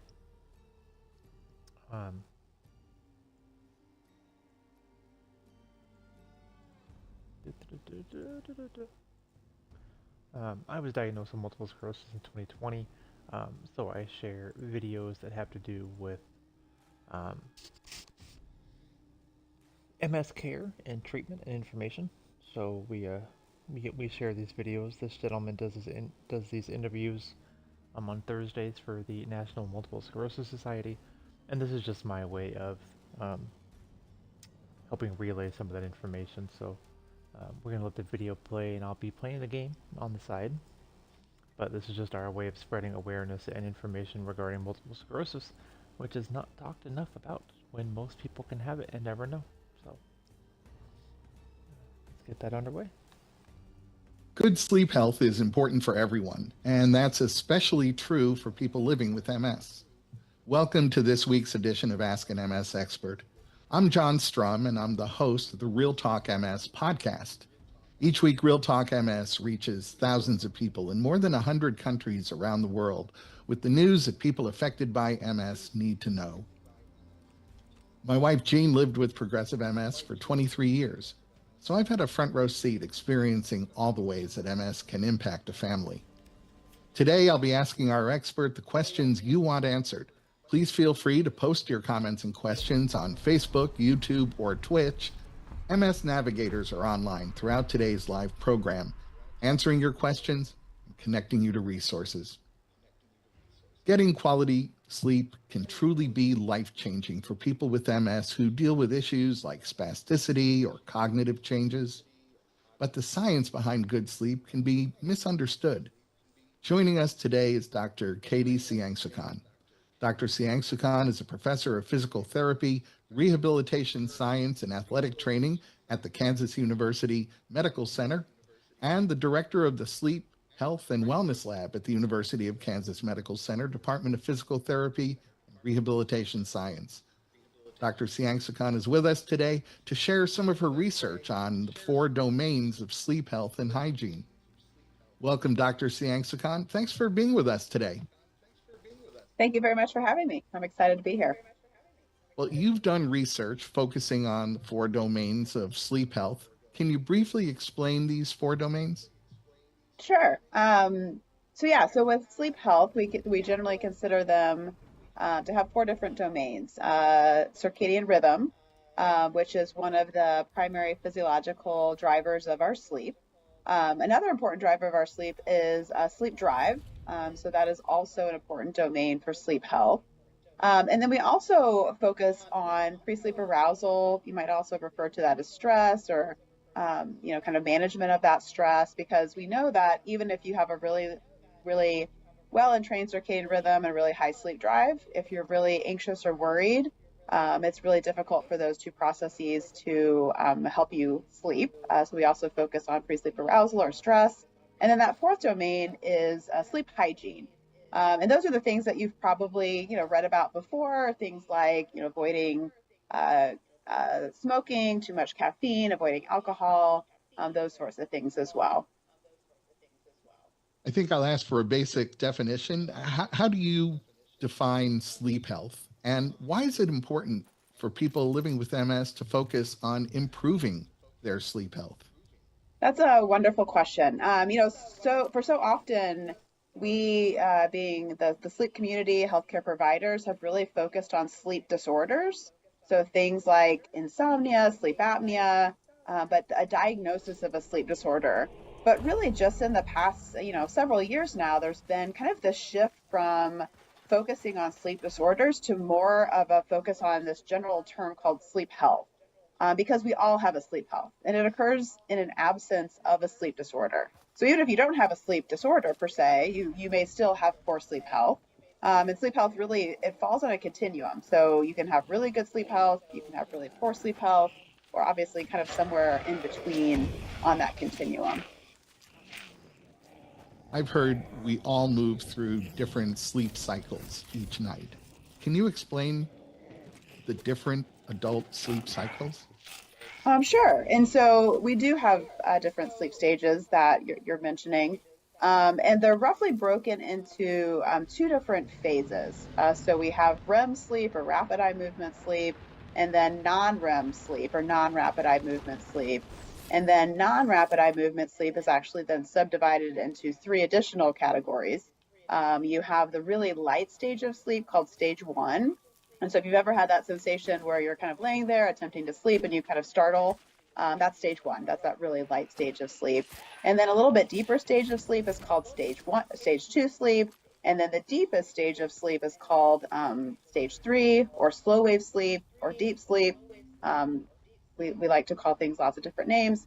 But those are the different kind of stages of non-REM and REM sleep. And so we do, as humans, we do cycle through those sleep stages throughout the night. So about every 90 to 120 minutes, you cycle through those different stages, and then you repeat that cycling between non-REM and REM sleep.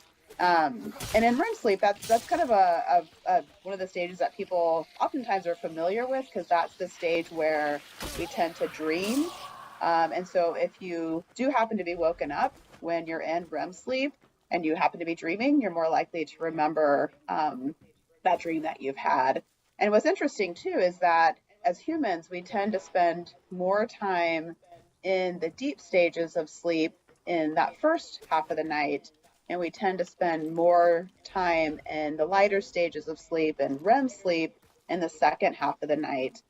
So again, like if you happen to wake up in the latter half of the night, you might remember those dreams.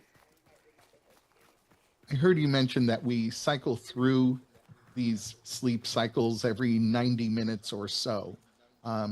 If someone falls asleep for less than 90 minutes, does that mean they aren't getting quality sleep? No, not necessarily. We don't necessarily. I mean, yes, you want to have that cycling between those different stages because there are different physiological processes that are happening at each of those stages. So in an ideal world, you're having that cycling between those different stages of sleep so that those physiological processes can happen. But for somebody who maybe does need to take a nap in the afternoon because they're having really excessive sleepiness in the afternoon, even taking a 20-minute, 30-minute nap could be sufficient to kind of help manage that excessive daytime sleepiness.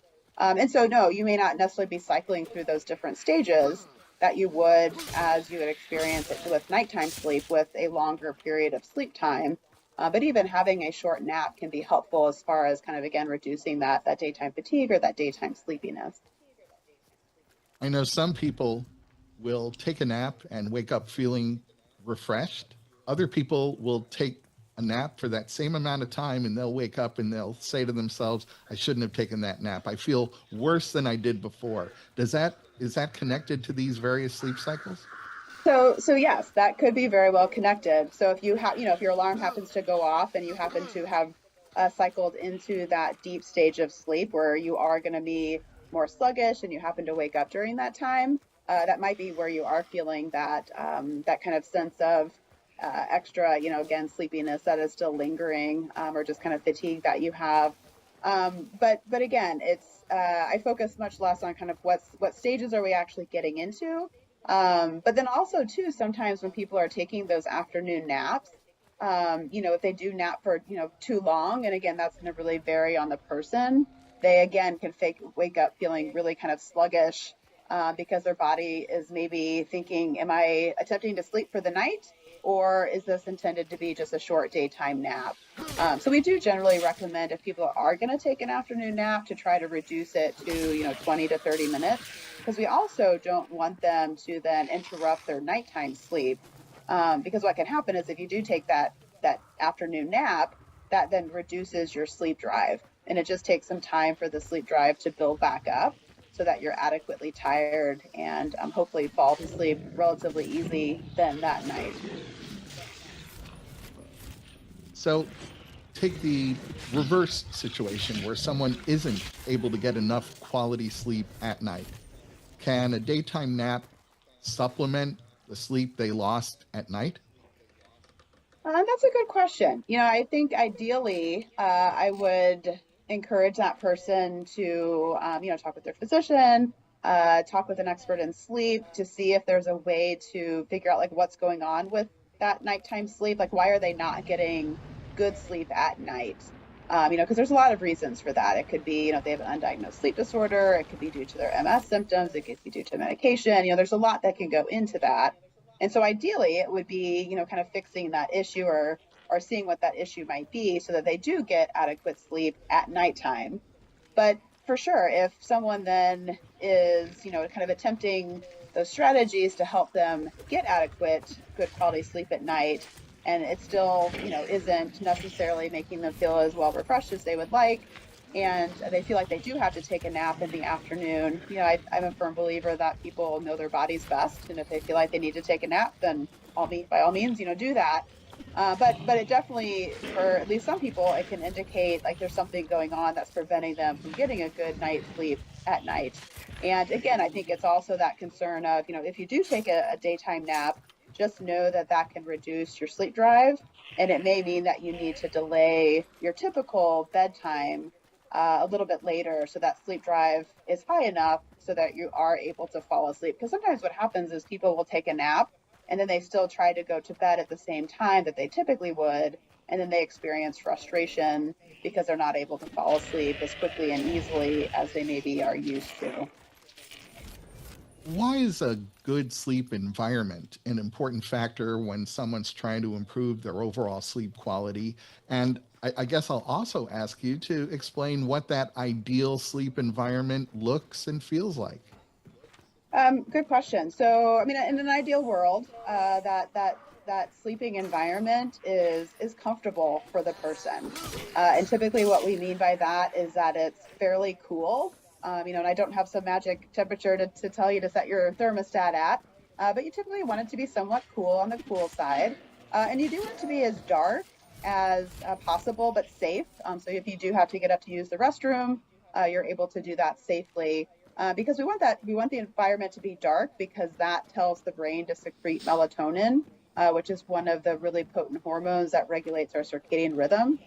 So dark, cool, quiet is ideal because obviously if there's noise that can disrupt our sleep. And then comfortable, ideally having a comfortable pillow, a comfortable mattress, which again is very individualized on what an individual sees as being comfortable. But I would say, dark but safe is probably the primary thing to be focusing on when you're considering your sleep environment. Carter tells us that he lives with MS and struggles with frequent daytime sleepiness. But when it's time for him to go to sleep at night, he feels wide awake. I heard you use the term sleep drive before. What does that term mean? And what might Carter be able to do to increase his sleep drive? That's a good question. And so for any individual, I would be considering those 4 different domains of sleep health. So I would be asking questions about his circadian rhythm. I'd be asking questions about sleep drive, factors that are contributing both in a positive way and maybe interfering with those factors, but also, again, addressing pre-sleep arousal or that stress. And then also sleep hygiene would be that 4th domain I would consider. And so, ways that we can address sleep drive. The longer you're awake, the higher your sleep drive is, because there are sleep promoting agents that build up in our brain to make us feel sleepy. But other ways, short of staying up longer to increase sleep drive, other ways is to be physically active, so doing exercise, doing physical activity, but also being cognitively active and socially active as well, are all ways to help increase that sleep drive. But for somebody who, and we see this actually quite a lot with the clients that we work with, is they may feel really sleepy, but then the moment that they get into bed, they feel wide awake. We call it tired but wired. And so what can happen for people is their brain associates the bed with that sense of being awake, which is obviously not what we want. We want your brain to associate the bed with sleep and falling asleep quickly and easily and staying asleep. So we use a strategy called stimulus control. So if someone, gets into bed and is all of a sudden wide awake and can't fall asleep in what feels like 15 to 20 minutes, then we recommend, if they are able to do it safely, to get out of bed and go somewhere else, again, if possible, and do a relaxing and distracting activity. Because again, we don't want the brain to associate the bed with anxiety, with worry, with that notion of like why can't I fall asleep, that frustration with not sleeping. So to help break that association, ideally you get out of bed if you can. For people with MS who maybe do have some mobility limitations, they may not be able to get out of bed safely, then we recommend that they do that relaxing, distracting activity in bed, such as like listening to music, listening to a book on tape. It doesn't really matter what it is, as long as it's, again, relaxing and distracting, and then attempt to sleep again at that time. So it's actually a fairly common thing that we see with people, unfortunately, who have challenges sleeping. So are there any sleep tracking tools or apps or devices or programs that you recommend to your clients? And if there are, what are some features that someone should consider if they're deciding on which program or device they should be using? That's a wonderful question. And obviously there's lots of different devices out there on the market, a lot of different apps. And so there's not necessarily one that I recommend over the other. A lot of them have, somewhat similar characteristics. And so, definitely especially with the wearables that we see that people can purchase, there's definitely some pros and cons, with using a tracking such as a wearable. I think that definitely the pro is that there's much more opportunity to have conversations about sleep. But we also times can see people where it actually kind of makes them more worried about their sleep. I'll have a lot of individuals say, my whatever device told me I only got a little bit of, deep sleep or a little bit of REM sleep, and now they're worried about it. And so I think just using them kind of cautiously and knowing that they're not 100% accurate, Some of them are more accurate than others. And so just using it as a guide to kind of look at trends of your own sleep over time, but definitely still focus on how do you actually feel. If the device is telling you you're only getting 6 hours of sleep and you're feeling well rested and you're feeling wonderful, then I wouldn't worry too much about it because they aren't 100% accurate. And I will say that there's lots of different apps out there as well. If for people who are into using apps, there's some mindfulness apps, there's meditation apps that some people like to use to kind of help promote some of that reduction of pre-sleep arousal. And so I will mention that we have developed a sleep health toolkit that is hosted on the University of Kansas Medical Center webpage, on our lab webpage. And so we do provide those sorts of resources. We have a page on apps and also kind of the pros and cons of wearables. And so I would definitely encourage people to check that out if they're interested in more information. I know some of these devices can be expensive. We heard from Scott, who tells us he lives with MS and he's on a fixed income. He's wondering what the most cost-effective way might be to improve his sleep on a regular basis. Yeah, and a lot of the strategies to help people sleep better don't require a cost. And so, some of the ways that we encourage people to improve their sleep health, again, we focus on those 4 different domains. So one of the best ways to entrain your circadian rhythm is to try to wake up about the same time every morning and expose yourself to light first thing in the morning, because light tells your brain to stop secreting that melatonin and it's time to switch from being asleep to being awake. And then to increase sleep drive, doing things like being physically active, cognitively active, socially active, not going to bed until you're feeling adequately tired, and then practicing stimulus control, which we talked about, meaning if you're not sleeping within 15 to 20 minutes, you're getting, ideally, if you can do it safely, get out of bed and do something relaxing and distracting. If you can't do it safely, then do that relaxing, distracting activity in bed. And then again, focusing on that reducing pre-sleep arousal. So doing things like having a regular wind down routine in the evening to help train your brain that what comes next is the bed, which equals sleep. And then also practicing relaxation strategies during the day. And there's lots of relaxation strategies. Ones that we really like is 4-7-8 breathing. So you breathe in for 4 seconds, hold it for 7, exhale for 8. There's also box breathing. There's progressive muscle relaxation. There's mental imagery. Lots of different relaxation strategies. The important thing is to find one that really resonates with you and can actually elicit a relaxation response, and then do that regularly. And then also thinking about that sleep health domain. So thinking about reducing or eliminating nicotine use, limiting alcohol use, and limiting caffeine use as well. And then also considering the environment, like we've talked about, trying to keep it as comfortable, cool, and dark, but safe as possible. Lucy says she lives with MS and frequently experiences hot flashes throughout the night. What can Lucy do to manage how temperature affects her ability to get quality sleep? That's a wonderful question, and something that we see quite a bit, especially in women as they start to go through menopause. And so one of the biggest suggestions is to keep her sleeping environment cool, on the cool side. And it might take a little bit of trial and error, because sometimes what happens is people turn down their thermostat, but then they put on a whole lot of extra blankets, but then they fall asleep with all those blankets, and then that helps, and then that adds to that hot flash and the nighttime sweating. And so it might take a little bit of trial of error of finding that cool temperature and the right number of blankets. And then another strategy is to have a fan on, a ceiling fan or a box fan, to help keep that air circulating throughout the night.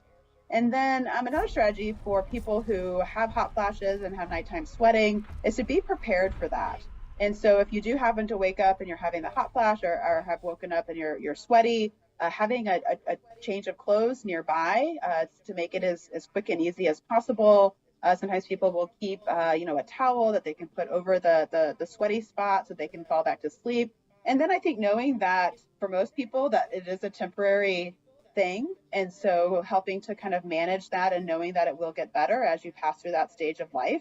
And then obviously if it is becoming disruptive, there are medications that can help as well. And so I would definitely say also talk with your physician if it is something that is very burdensome to you. I think when people consider physical therapy, they think about it in terms of movement or maybe balance and strength. You're a physical therapist who specializes in sleep. So you're the perfect person to ask, how does a physical therapist assist someone in improving their sleep health? That's a wonderful question. And you're absolutely right. I mean, physical therapists typically are focused on things like, function and walking and bed mobility, and improving function. But we know that sleep is an important piece of that. We know that sleep is an important piece of helping people recover, helping people feel better, improving quality of life. And so really, as the physical therapy profession has kind of evolved from treating people who have an impairment or who have a functional disability, but also focusing more so on that whole person, a more holistic approach, and also on prevention. And so we know things like sleep health, nutrition, stress management, those are all really important aspects of overall health and well-being, and also prevention of chronic conditions. And so that's why physical therapists have kind of moved into that domain of health promotion, including sleep health. And so, physical therapists, some may feel more comfortable than others about talking about sleep health and promoting sleep health.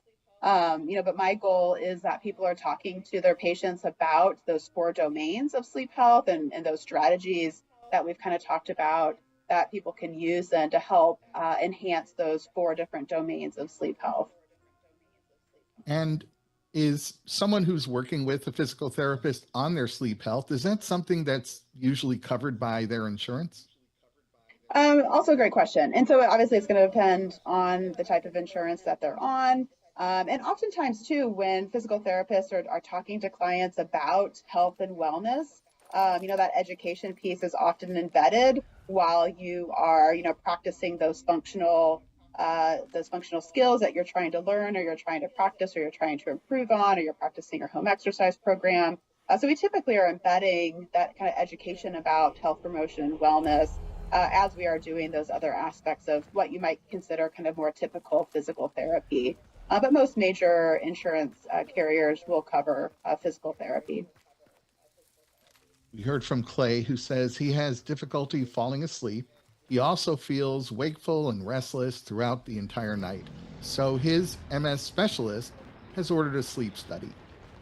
Can you explain what a sleep study is and what it entails? Yes, and that's fantastic that he mentioned having challenges sleeping with his healthcare provider, and the healthcare provider is recommending investigating that further, because we do know that unfortunately in people with MS, there's a higher prevalence of sleep disorders. So things like insomnia, sleep apnea, restless leg syndrome, and other common sleep disorders. And so that is one of the common first steps, is to undergo an overnight sleep study. They could be done in a laboratory setting where you actually go to a facility and you do the sleep study in that facility, and they'll put sensors on different parts of your body, especially on your head, so that they are looking at the activity of your brain. But then they'll also put sensors on your face to look at muscle activity there, or sensors on your legs and arms to look at muscle activity. Usually there'll be straps that go around your chest and your abdomen to look at your breathing. There's usually going to be a sensor on your finger to look at your oxygen levels. And usually also a cannula to assess breathing in your nose. So there's quite a lot of hookup that goes on in to doing an overnight sleep study that's done in a laboratory. Thankfully now, a lot of times the first step is actually to do a home sleep study, and those devices are much less involved and less uncomfortable. And so there's still there's different ways that they work, but they'll oftentimes again have kind of a band that maybe goes around your head. They might assess your breathing. It kind of depends a little bit on all what goes into the overnight study. But oftentimes those will be done first, because if they can diagnose, say, sleep apnea, that it's really obvious that you have sleep apnea, then you don't necessarily have to do an in-person or in lab study at that point. But if it's not conclusive with that home study, then you might have to kind of go to the next step and do that in laboratory sleep study. And how does the data from that sleep study help to diagnose and treat the issues that are causing someone's poor sleep? And so the sleep studies, they can diagnose some sleep disorders, such as sleep apnea. So that will look at the number of apneas and hypopneas that you have. So the periods of time that you either stop breathing or you have a reduction in your breath. And they'll look at arousals that happen with those apnea and hypopneas. And then for sleep disorders like periodic limb movement of sleep, it will look at how often your legs move throughout the night. And so there's different data points that they'll get from those sleep studies to either diagnose a sleep disorder or to rule out a sleep disorder. It can also obviously be very helpful as well to know that no, you don't have X disorder or Y disorder, but perhaps it's insomnia instead. That it's not necessarily a diagnosis of inclusion as it is from excluding certain disorders. And then, of course, other diagnostic criteria for insomnia as well. So yes, they can be very helpful for physicians as they are diagnosing someone with a sleep disorder. Well, you've shared some valuable insights and some great solutions for improving our sleep health. What would you say is the top takeaway that you'd like our viewers to remember and to use? Thank you for that question. So I think one of my biggest takeaways is that sleep issues are very common in people who have multiple sclerosis. And in working with people with MS, I oftentimes hear them say things like, well, I have MS, of course I don't sleep well, or of course I'm fatigued. And so I would definitely encourage people, if they are having excessive daytime sleepiness or they're not sleeping well at night, to talk to their healthcare provider about that. Because it could be that they do have an underlying sleep issue, or there can be strategies to help them sleep better. And so definitely, I think the biggest thing is to, if you are having challenges sleeping, to talk with your healthcare provider about it. Thank you for being with us today, Dr. Siangsakan. Thank you very much for having me. Today's program survey has now been posted in the chat for your feedback. Please take a minute and complete it. It helps us create programs and topics with you in mind.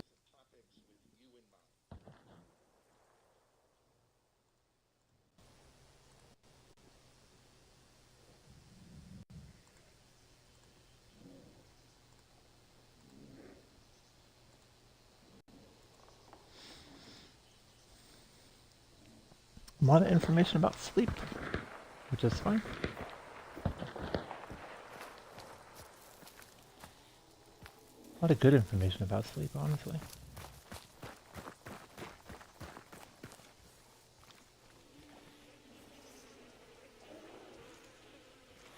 You send that to my teenager. He doesn't have MS, but I do.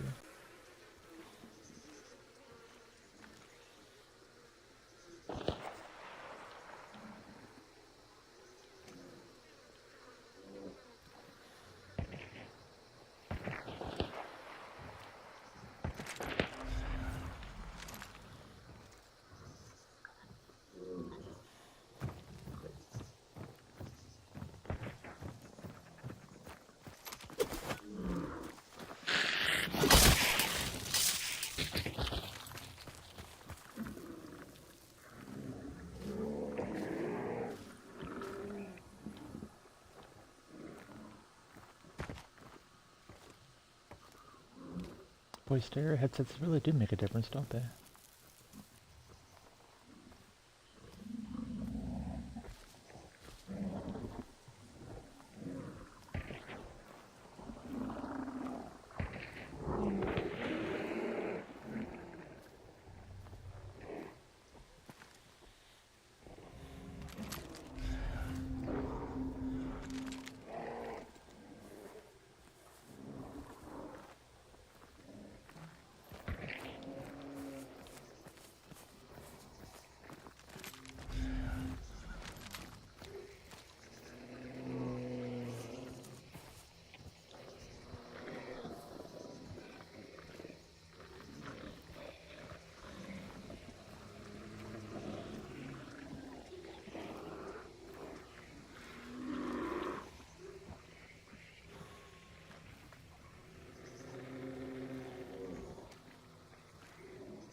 Can't see shit. Sorry about the ugly view.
The hell were they shooting at?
Saw one. Where did he go?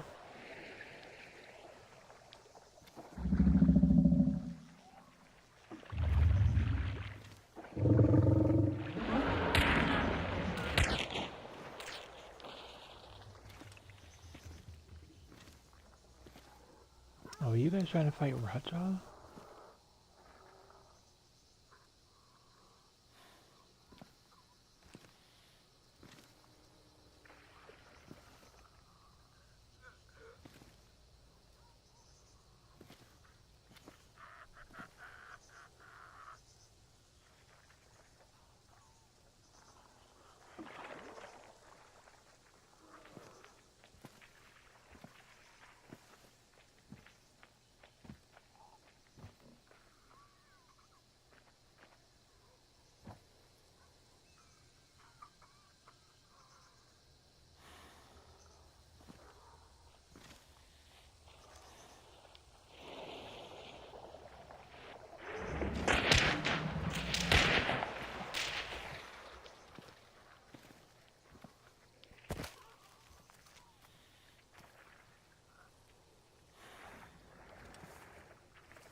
Oh, that's right. Water. I'm a dipshit.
I was a little too close for that one.